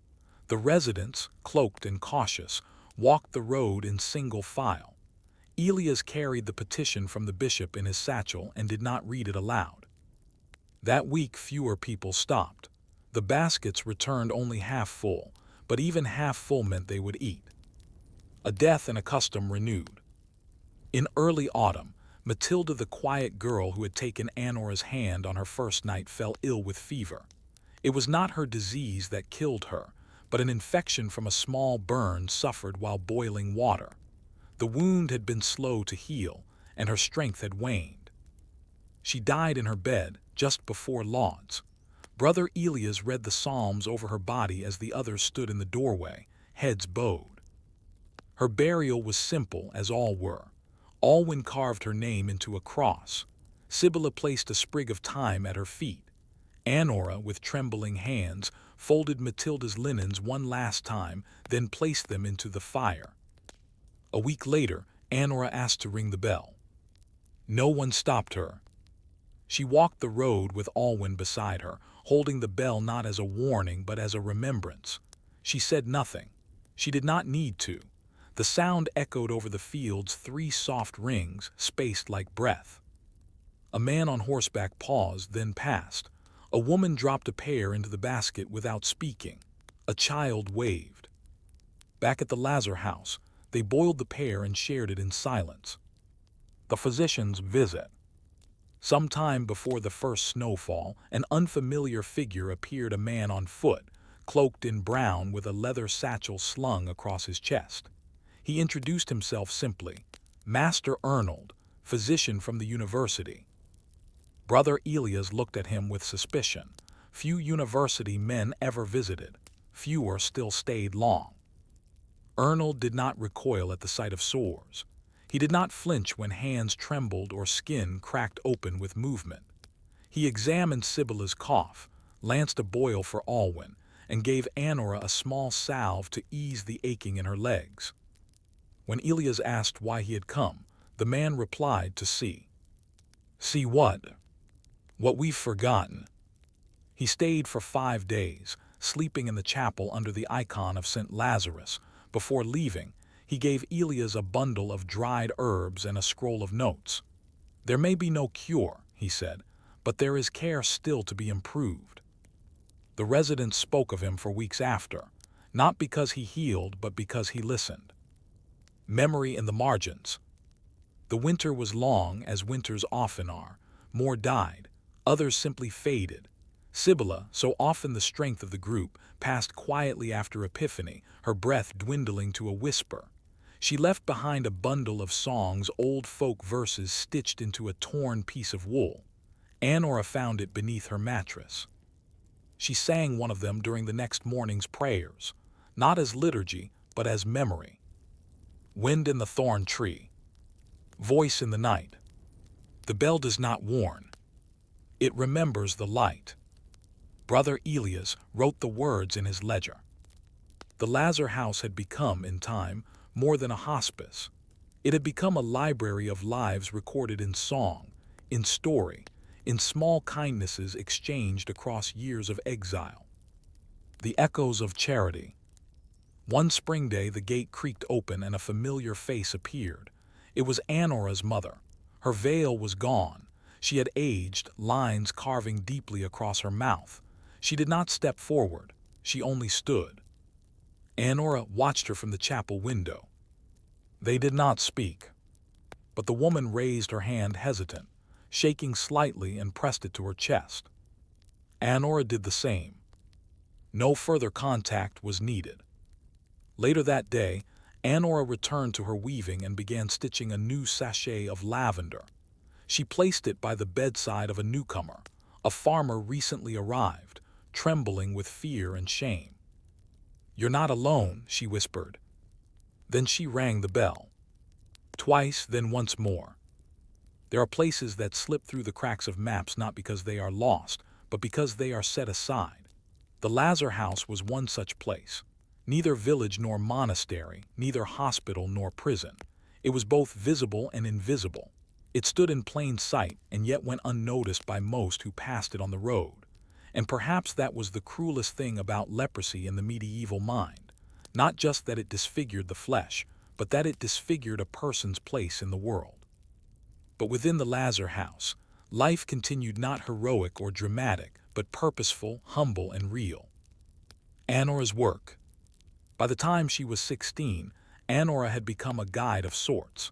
She still bore the visible signs of disease, her joints swollen, her hands marked with the pale, ridged scars that spoke louder than any proclamation. But she moved with certainty, with grace learned through pain. Each morning she swept the chapel steps, folded fresh cloths in the infirmary, and helped Brother Elias prepare poultices. When newcomers arrived, and they did, sometimes in ones and twos, sent by the church or abandoned at the gates, she was the one who greeted them. No longer frightened, no longer silent. To the frightened farmer, whose hands trembled too violently to eat, she whispered instructions. To the stonemason's widow, who spoke to no one for weeks, she simply sat beside her. To a young girl named Bruna, brought by a reluctant father who wept as he left, she gave her own woolen blanket without being asked. In each action, she remade what had been torn thread by thread. The Book of the Departed. Brother Elias, his beard now white, kept a second ledger alongside the first. It was not a medical record, but a book of names, those who had died in the Lazar House over the years. But unlike the parish necrologies, it listed not only dates and rites, but memories. Matilda, gentle voice, smiled at birds. Sibylla sang during storms, knew the names of herbs.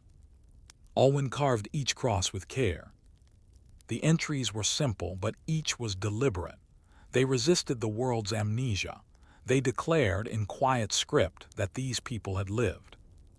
Elias let Anora begin adding to the book herself.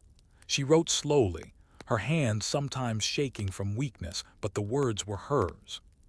She added, "Bruna taught me to whistle. Old Johans made a flute from an oat stalk." Some nights they read the book aloud beside the hearth, as if invoking a litany of saints. A shift in the wind. One spring, a new friar was appointed to the nearby parish. His name was Father Gerard, and unlike many of his predecessors, he took interest in the Lazar House not as a place to be managed, but as a community to be acknowledged. He visited monthly. At first he stood outside the fence, offering prayers and bread. But over time he began stepping inside the gate, despite protests from some in the town. "I have read," he said, "that Christ touched the leper, and I am no better than he." He brought books of psalms, read letters aloud, carried tales of the world beyond the wall. But more importantly, he listened. When Elias grew too weak to walk to the garden, Gerard helped carry him. When Anora asked for new vellum to preserve the names of the dead, Gerard brought it himself. He did not promise healing. He brought recognition, and that in this place was nearly as rare. A death and a choice. Brother Elias died quietly in his sleep during the Feast of All Saints. The residents washed his body. Anora prepared the linen shroud. Father Gerard performed the burial. The Book of the Departed gained one more entry. Brother Elias prayed for every name, even those forgotten by others. Anora stood by the grave long after the others left, not because she feared loss, but because she felt the weight of what came next. That evening she took Elia's seat in the chapel, she lit the oil lamp, she opened the ledger. And she began a new page. The Lazar house remade. Anora never left. Her illness slowed but never ceased. Her hands would never be smooth, her breath never deep, but she lived, not merely survived. Under her quiet guidance, the Lazar house evolved. The herb garden expanded. A boy among the residents, who had once been a cooper, crafted rain barrels. A blind man taught the others how to identify plants by scent and texture. A woman with failing sight began dictating songs she remembered from her youth. They created a chant unique to the Lazar house, sung at sunset, when the bell rang once for the day's grace. We are not lost. We are not broken. We are green still, beneath the bark. The words were not Hildegard, but she would have understood them. Reflection, the sacredness of the margins. In the grand history of medieval medicine, leprosy occupies an awkward place. It was neither cured nor fully comprehended. Those afflicted were feared, managed, and pitied, but rarely honored. Yet in Lazar houses across Europe, like this one at the edge of town, something else happened. Care. Not the heroic kind found in chivalric tales, but the slow, persistent, humble kind. The kind that remembered names, that shared warmth, that found dignity even in decay. These were not places of shame. They were sanctuaries. They were the quiet repositories of human endurance, where illness did not erase worth. And as the wind swept through the nettles one last time, and the bell rang softly at dusk, the people within the Lazar house endured not because they were healed, but because they were seen. Story 5. The Widow's Herbs, Village Healing Traditions in the Welsh Marches. The wind off the Cambrian hills carried the scent of damp moss and heather, pushing through the hedgerows of Llanfillan like a restless spirit. In this borderland, neither fully Welsh nor wholly English, the past clung to the folds of the land. Stone cottages sagged under sodden thatch, and in their hearth smoke curled centuries of folk knowledge passed by memory, not manuscript. At the edge of the village, where the lane turned stony and the bracken grew high, lived widow Anwen. She was not young. Her back curved with years spent gathering roots, and her fingers were stained green nearly year-round. Yet none in the village questioned her presence. They simply said, "Ask the widow." For pain, for birth, for illness of man or beast, for all these, the widow had something simmering in a pot, hanging in a bundle from a beam, or steeping in a bottle in the dark corner of her kitchen. The borderlands and the blurring of knowledge. The Welsh Marches in the 13th century were a place of transition politically, culturally, and medicinally. The boundary between Welsh kingdoms and English influence was porous and often violent, but amid that tension bloomed a unique synthesis of healing tradition. In towns influenced by Norman structures, Latin texts and Galenic medicine filtered in through clergy and traveling physicians. But in hamlets like Llanfillan, nestled between hill and forest, healing remained in the hands of laywomen, midwives, herbwives, widows. These women, mostly unlettered, learned by doing.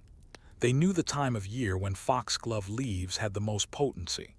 They understood how to boil willow bark to draw out its bitter, pain-dulling tincture. They spoke of heat and dampness, not of humors, but their diagnoses were no less attentive. And widow Anwen, long a fixture in the village, had become something of a custodian of that knowledge. A day in the life of the widow. Anwen rose with the crows. Her hut was small, 2 rooms, earthen floor, beams blackened with soot. The hearth burned constantly, keeping the damp at bay and fueling her endless brews. Drying bundles of mugwort and feverfew hung from the rafters, and in one corner sat a wooden chest filled with roots, stones, cloth strips, and a knife carved from bone. She began her day checking her jars. Comfrey root in lard for swelling, calendula blossoms soaked in cider for wounds, and a small clay bottle of oil infused with St. John's wort for sadness, though few admitted to needing it. Before breakfast, a knock came. It was Elsie, the blacksmith's daughter, clutching her wrist. "Swollen," she mumbled, "tumbled down by the river." Anwen examined it silently, pressing with a knuckle, watching for flinch. Then she pulled a wrap of linen, a smear of goose fat, and a splint fashioned from hazel wood. "Keep it still 3 days. No swinging buckets," she said. Elsie nodded, then paused. "Ma'am says thanks." Anwen didn't reply. She only went back to her herbs. Learning without books.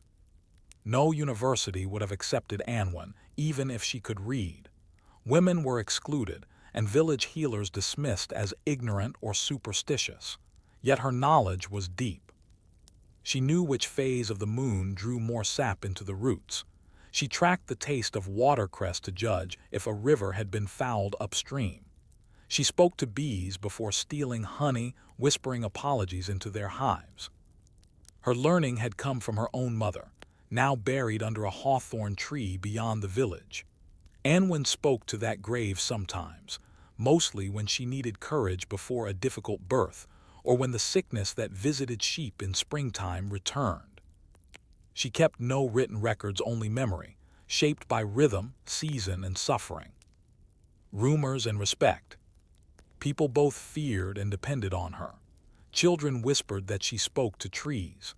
Some claimed she kept a raven who answered her in Welsh. And it was true that, on certain days, she walked the hedges muttering in a tongue older than the parish priest's Latin. But those same children were brought to her when fever struck. Their mothers asked for chamomile to calm a colicky belly, or tansy for worms. No one called her a witch, not openly. The village knew better than to bite the hand that mended their bones and delivered their bobbies. The priest, Father Rodri, disapproved but held his tongue. He preferred Latin and licit prayers, but he'd once seen her bring a baby into the world when the mother had already fainted with blood loss. He said nothing after that.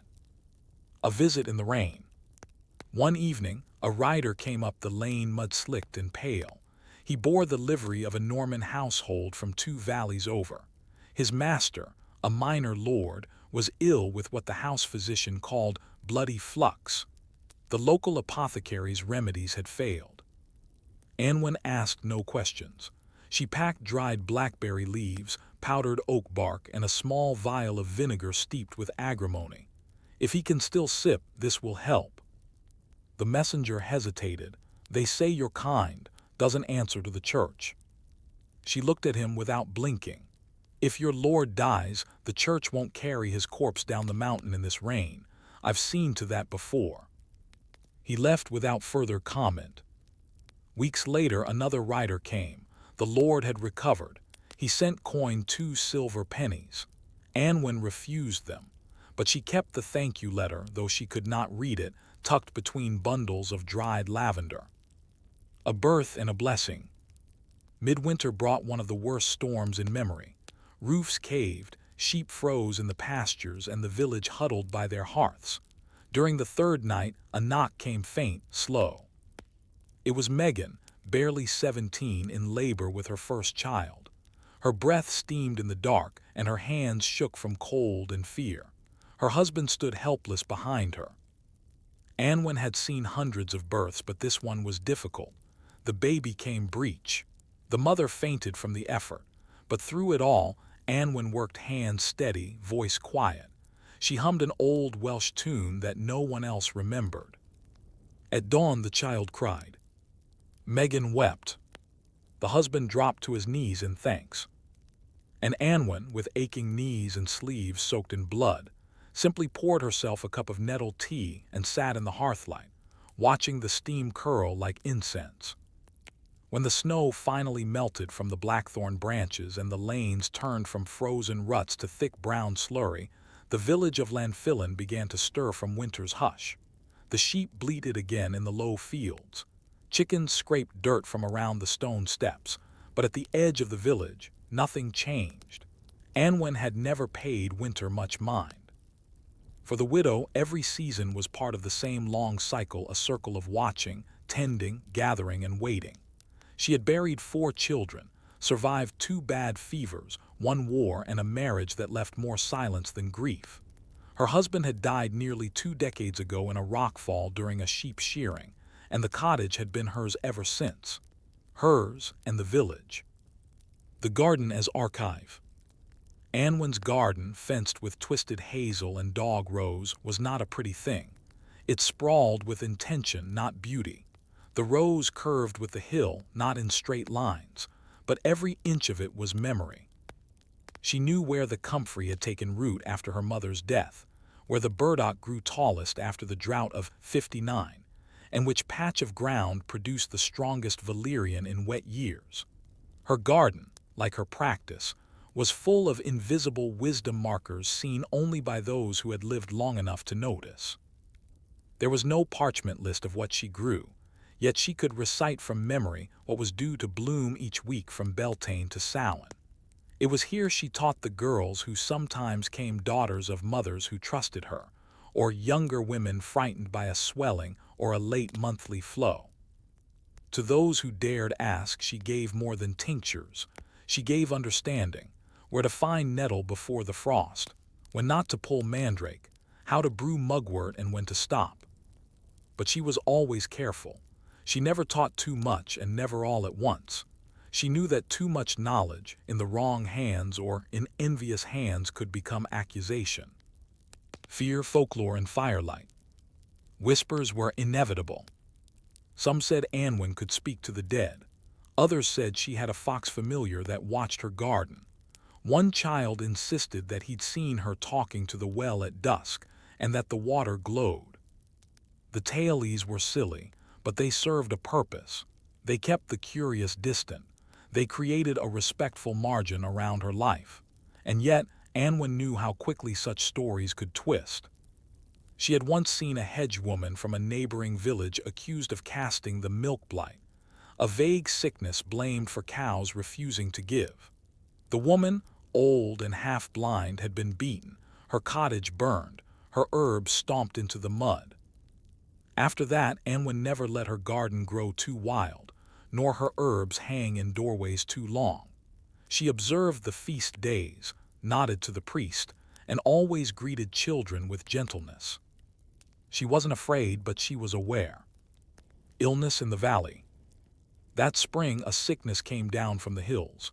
It began with the cattle coughing, thick mucus, and sudden death. Then the herdsmen fell ill. Fever, delirium, and a rash that spread down the neck. The village turned wary. Some blamed a wandering peddler. Others said the wind had carried it. Anwen said little. She had seen something like it once, years ago, after a heavy thaw. She gathered dried angelica root and elecampane. She brewed elderflower, sage, and meadowsweet into a bitter tea. She burned juniper near the doorframes and told mothers to boil water with rosemary in closed rooms. She did not claim she could cure it, only ease it. And still one man died, then another. The priest arrives. Father Rodri came to Anwen's gate one morning, not as a scold but as a supplicant. His eyes were ringed with worry. "I lost a brother to fever when I was a boy," he said. "This feels the same." She handed him a small jar of salve. "For your chest," she said, "if it turns tight."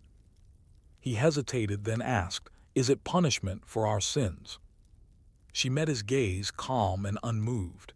"It's spring. The ground thaws, the old things wake. It's always been this way." He left without another word.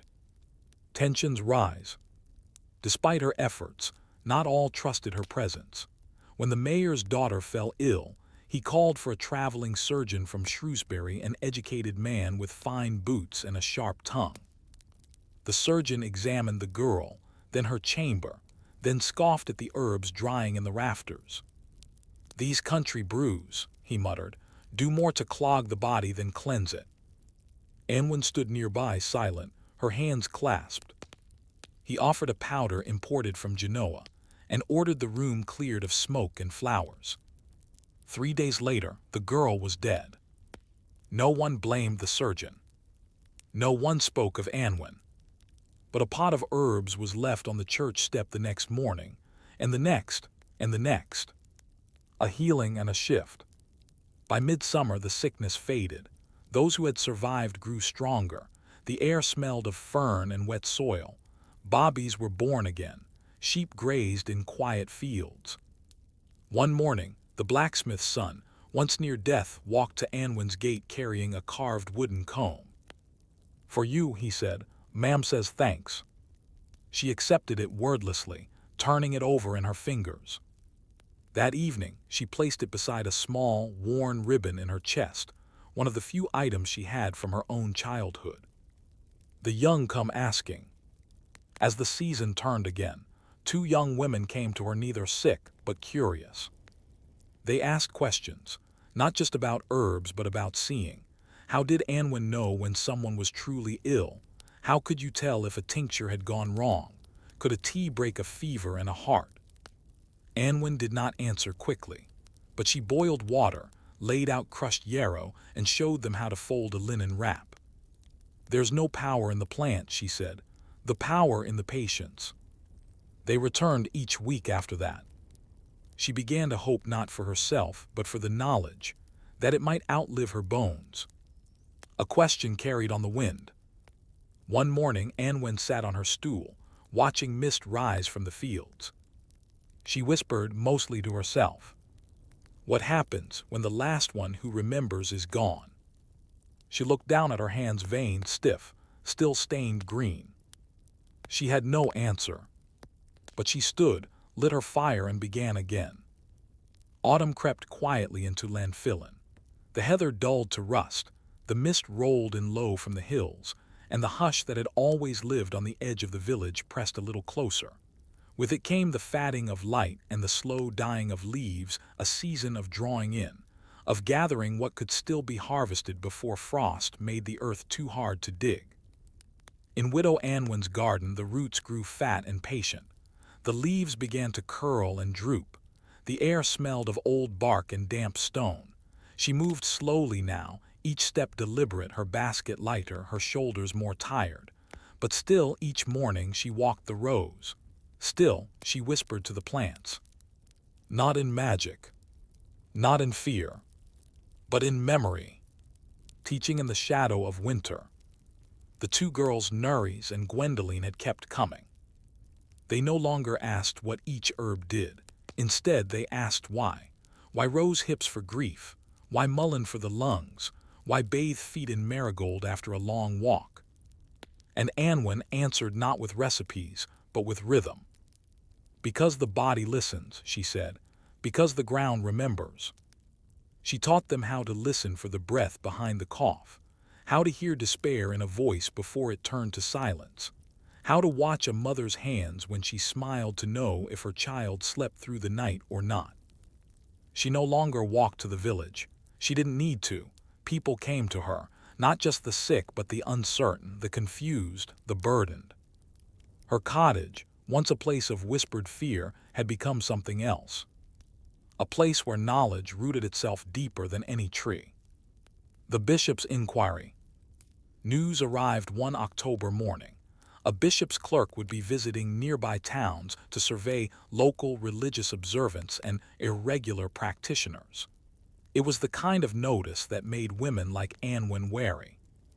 "I've heard," said Nerys, folding linens by the hearth, "that some call it a witch hunt." Gwendoline glanced toward the garden. "Will they come here?" Anwen stirred the pot slowly. "They always come, so we greet them like any other guest. We offer tea, we speak plainly, and we tell no lies." When the clerk came robed, perfumed, and proud, Anwen met him at the gate. She had cleaned the house, brushed her hair, and hung sprigs of lavender in the doorway. She offered him mead, which he declined. He asked what she did. "I keep herbs," she said, "for aching knees and sleepless nights, for mothers too tired to nurse and men who dig too deep in the cold." He looked around the small, smoky room and said, "This is not a licensed apothecary." "No," she said, "it's older." He frowned, but he made no accusation. When he left, Gwendoline closed the door gently behind him. "He did not understand," she said. Anwen sat in her chair and replied, "He was not meant to." A final service. One bitter night, the midwife from the next valley came knocking. A girl, barely more than 15, had gone into labor early. The local healer had fallen ill. They needed help. Anwen had not assisted in a birth in nearly a year. Her knees no longer bent as easily. Her fingers trembled when she tied knots. But she stood. Nerys fetched her shawl. Gwendoline packed the herbs. Together, the three set off under a rising moon, down the stony road slick with frost.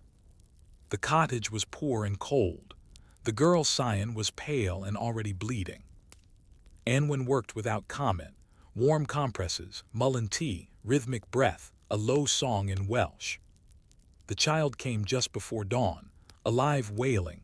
The girl, too, survived. Anwen handed the child to its mother and whispered something neither Nerys nor Gwendoline could hear.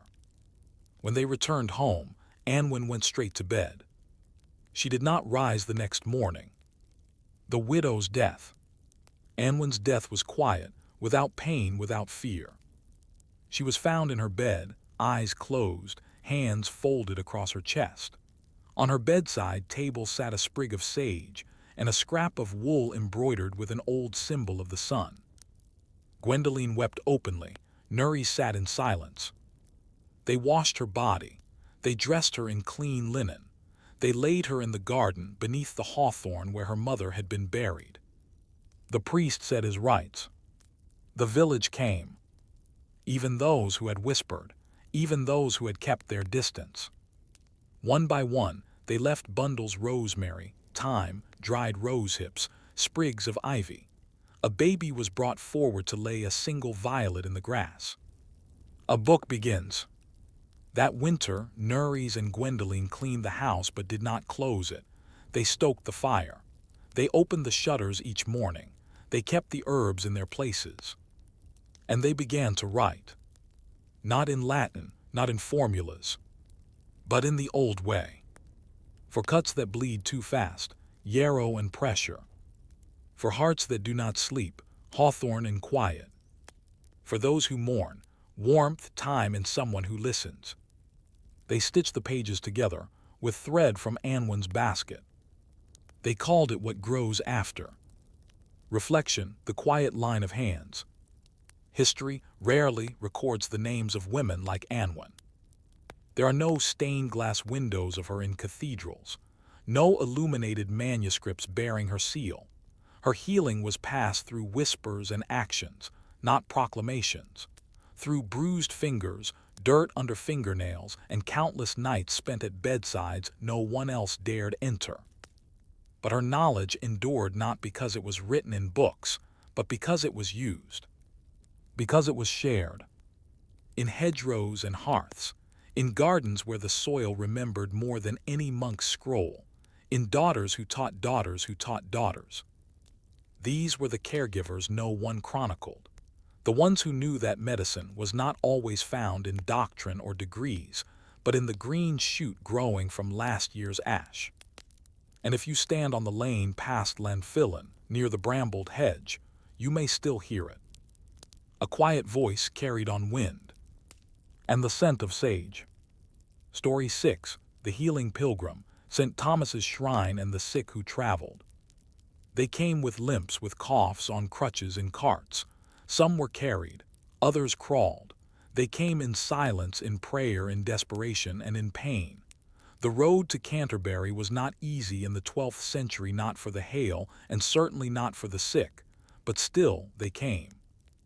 The shrine of Thomas Becket, martyred Archbishop of Canterbury, had become one of the most revered pilgrimage destinations in Europe, not just for the devout, but for the afflicted. His name had grown into something more than ecclesiastical legend. It had become a last hope for those whom physicians had failed and whom prayers had not yet healed.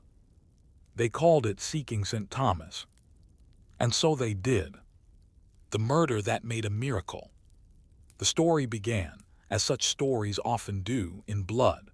On a December evening in 1170, in the dim light of Canterbury Cathedral, four knights interpreting King Henry II's angry words too literally struck down Archbishop Thomas Becket. Their swords clanged against the stone. Their blows echoed through the aisles. Becket had been a controversial figure, known for his resistance to royal authority over church affairs. But in death, he became something else entirely: a martyr, a saint, and soon a healer. Reports of miracles at his tomb began within days. A blind man claimed to see. A lame child walked. A woman said her fever vanished after touching the place where his blood had spilled.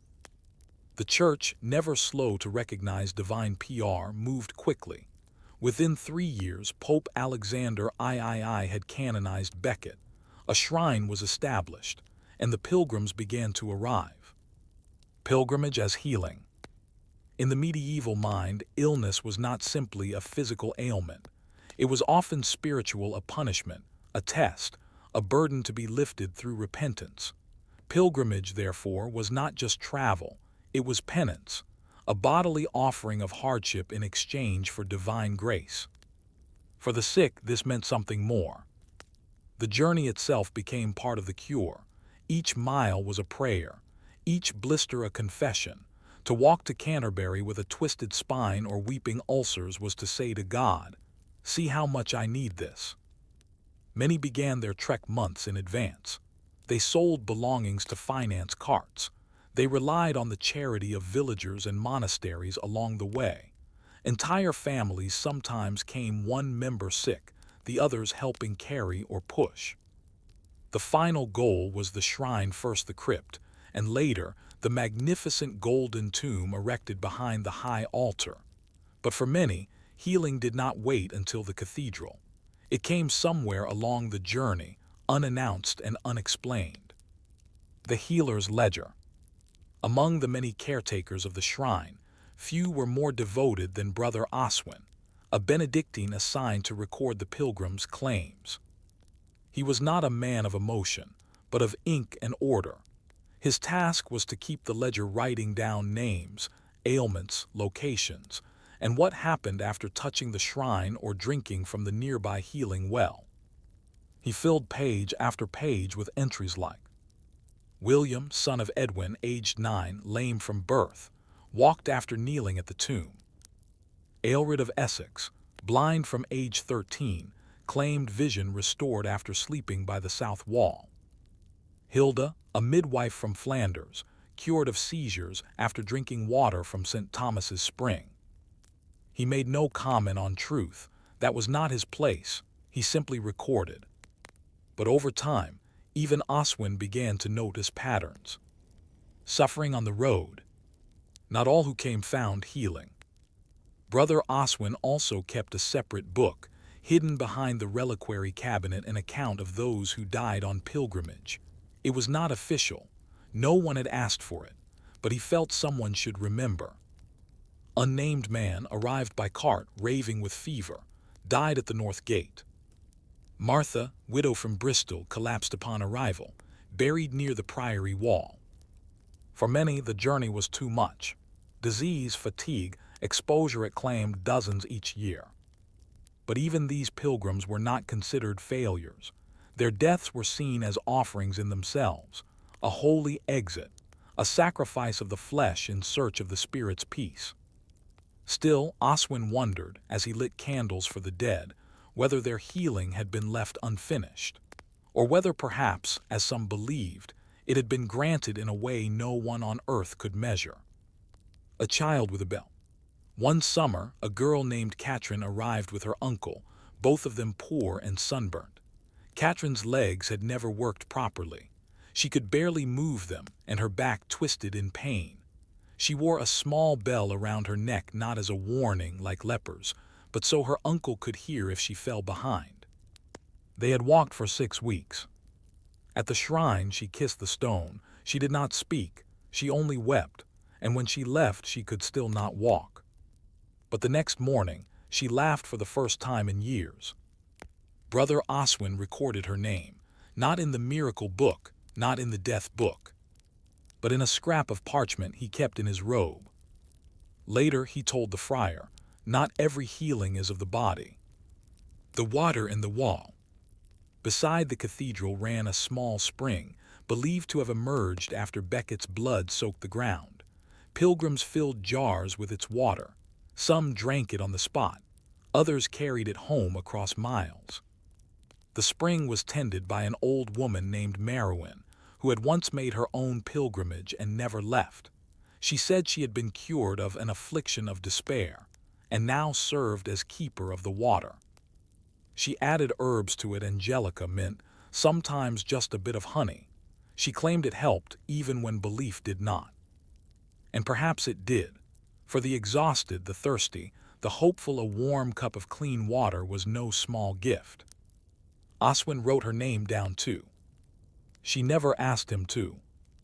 The cathedral bells rang over the rooftops of Canterbury every morning, cutting through fog and bird call. For those who had made it, traveled miles with aching limbs and faint hope, it was a kind of music. It marked not only a place but a transition. They had left home in pain, traveled through mud, sleet, and hunger, and now stood in the shadow of St. Thomas's shrine, the scent of wax and incense in their lungs. But what came after the arrival was often more ambiguous than divine thunder. For every miracle whispered in the cloisters, there were hundreds of silent pilgrims kneeling quietly, waiting for something to change. And sometimes it did. Sometimes the healing was not the sort the church could canonize. The pilgrim's house. Not far from the cathedral grounds stood the Hospital of St. Thomas, also known as Eastbridge Hospital. It had been founded in the 12th century specifically to house and care for the wave of pilgrims arriving in Canterbury after Becket's death. It was one of the first of its kind in England, a building dedicated not only to spiritual welcome, but physical rest. Here, the sick pilgrims could find warmth, food, and clean straw to sleep on. No payment was required. The hospital's staff, lay brothers and hired servants, cooked broth, washed feet, and tended wounds. Brother Oswin visited often. He did not speak much, but he brought a small box of beeswax candles and a ledger to note recoveries.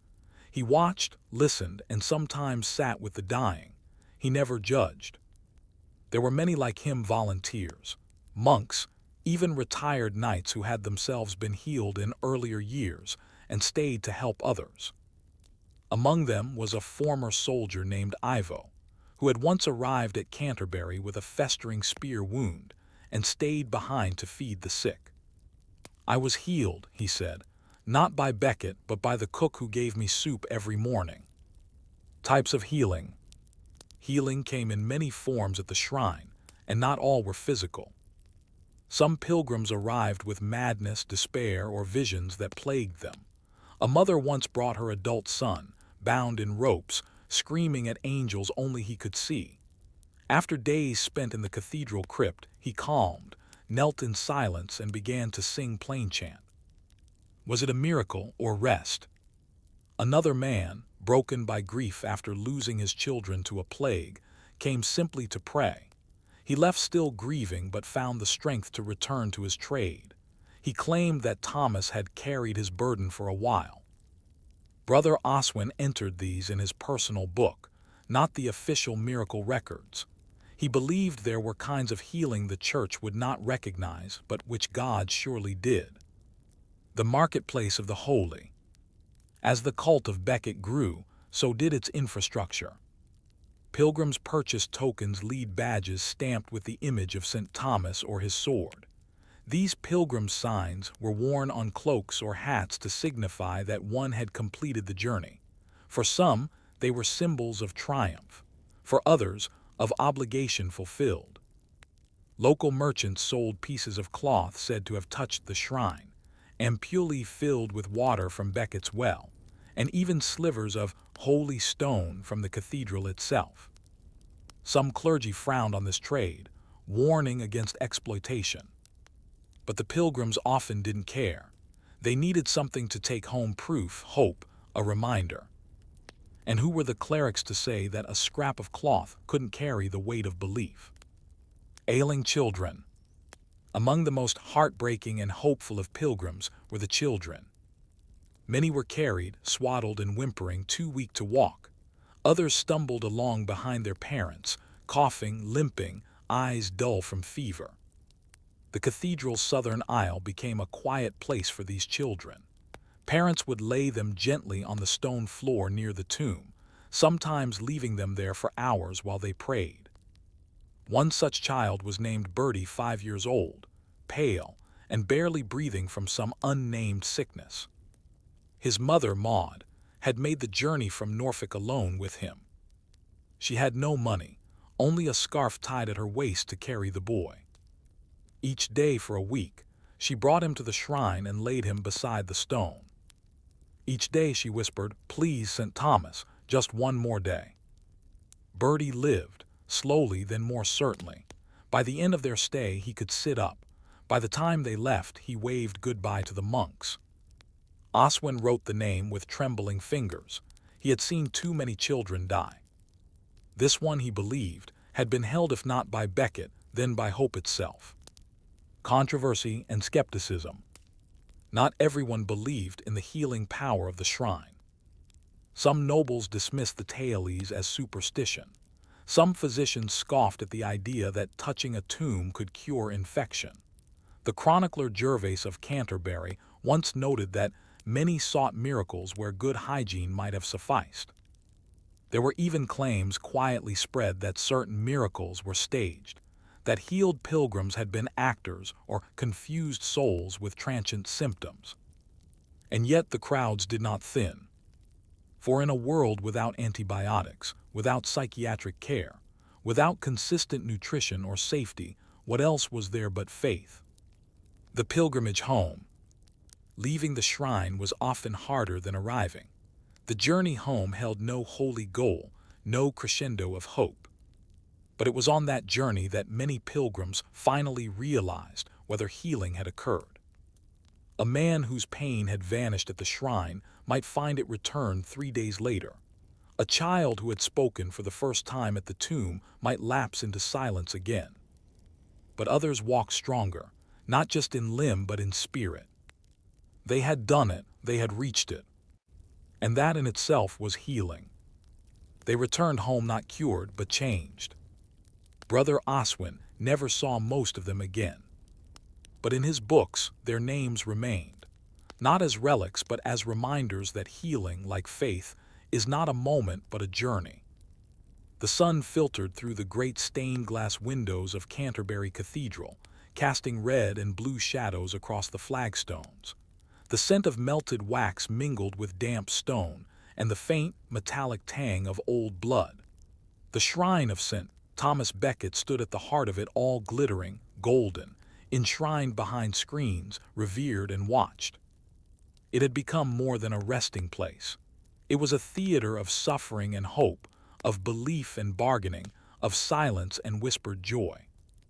But over time, even the greatest shrines fade into the dust of the same world they once transcended. A crowded threshold. By the late 13th century, Canterbury streets swelled with pilgrims each feast day, particularly on Becket's feast, July 7th. Merchants pitched stalls in every alley. Inns overflowed. Minstrels sang the tale of the martyr's murder to eager crowds. And inside the cathedral, the ill continued to line up, stooping, crawling, supported by children or canes. Some pilgrims still believed they would be healed. Others came for thanks or for insurance. A surprising number came simply because others had.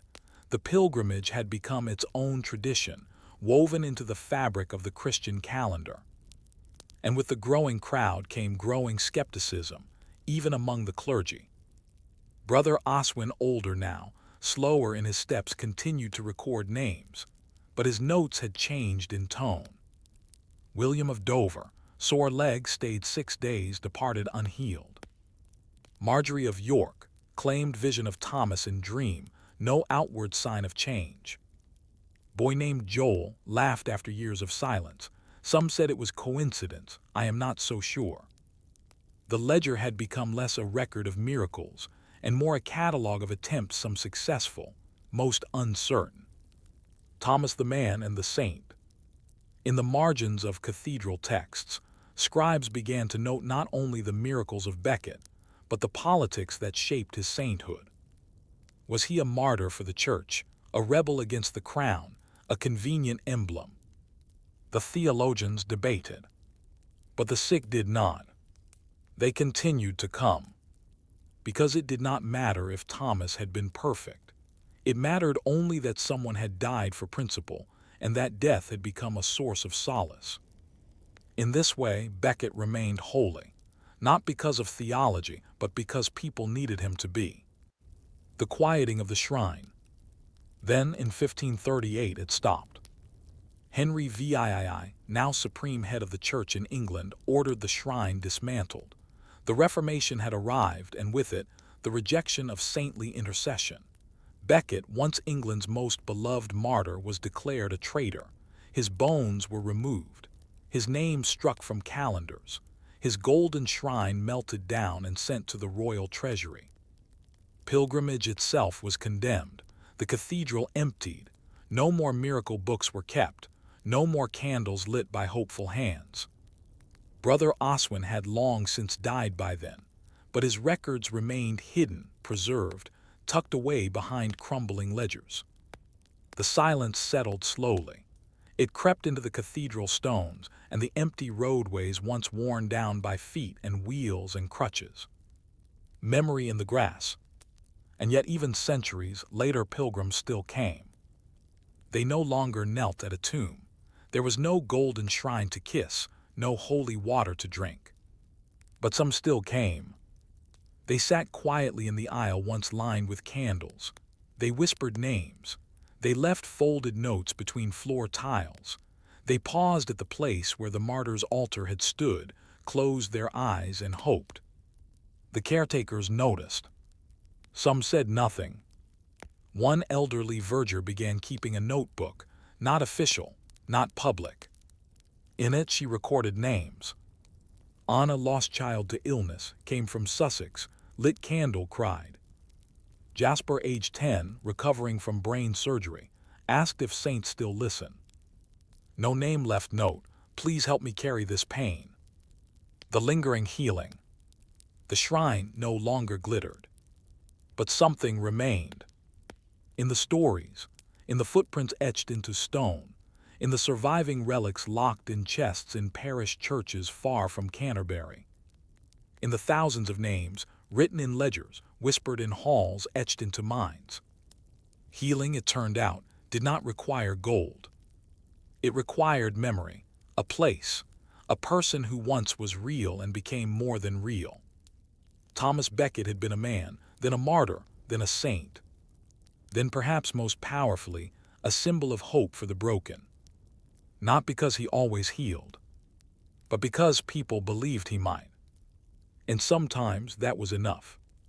Reflection, the road as remedy. The story of Becket's shrine is not just about miracles, it is about pilgrimage itself. About the act of going toward healing, even when the result is uncertain. The pilgrims who came to Canterbury did not always return well, but they returned changed. They had faced pain, weather, exhaustion, and doubt. They had asked something of the world that no physician could give. And sometimes they had received it.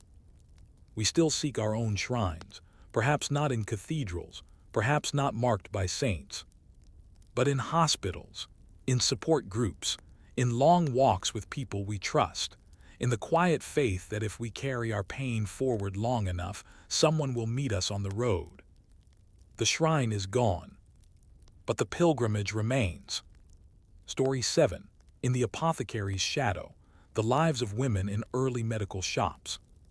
It is tempting to picture the medieval apothecary shop as a place of stern men, long beards and dusty scrolls. Vials clinking behind latticed wooden shelves, mortar and pestle scraping in rhythm, and Latin phrases whispered like spells across the counter. But look behind the curtain. Listen more carefully. You will often find another figure, quiet, constant, invisible in the records but present in the shadows. A woman. She did not sign the ledger, but she filled the jars. She labeled the tinctures. She knew where the dried wormwood hung, how to turn ox bile into poultice, and how much comfrey was too much for a wound that wept. In the apothecaries of early modern Europe, especially from the 13th to 16th centuries, women were not always permitted. But they were their wives, daughters, widows, assistants, and they often knew more than the men who signed the bills of sale. This is their story. The apothecary's world. By the late Middle Ages, the apothecary had emerged as a distinct and essential figure in towns across Europe. Neither fully physician nor common healer, the apothecary occupied a unique middle ground, blending the herbal, the commercial, and the quasi-magical. They operated shops in public squares or side streets, usually near churches or market halls. Their shelves bore dried herbs, imported spices, mineral powders, oils, syrups, and salves. Some even kept live leeches, desiccated frogs, or vials of powdered mummy flesh sold as cure-alls to the wealthy.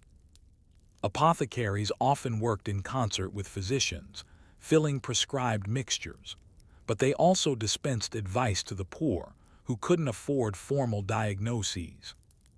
Guilds regulated the trade, especially in cities like Florence, Paris, and London, often barring women from holding official titles or owning shops outright. And yet, again and again, we find evidence that they were there. Mistress of the Mortar, Maria in Bruges. In 1442, the town records of Bruges mention an apothecary named Jan de Velde, licensed by the Guild of St. Cosmas. But a marginal note made in faded ink mentions wife Maria, known for her skill with syrups. Maria's name appears nowhere else, but surviving letters from a visiting merchant describe her directly. His wife did prepare for me a tonic of bitter orange and clove, which soothed my complaint. She wrapped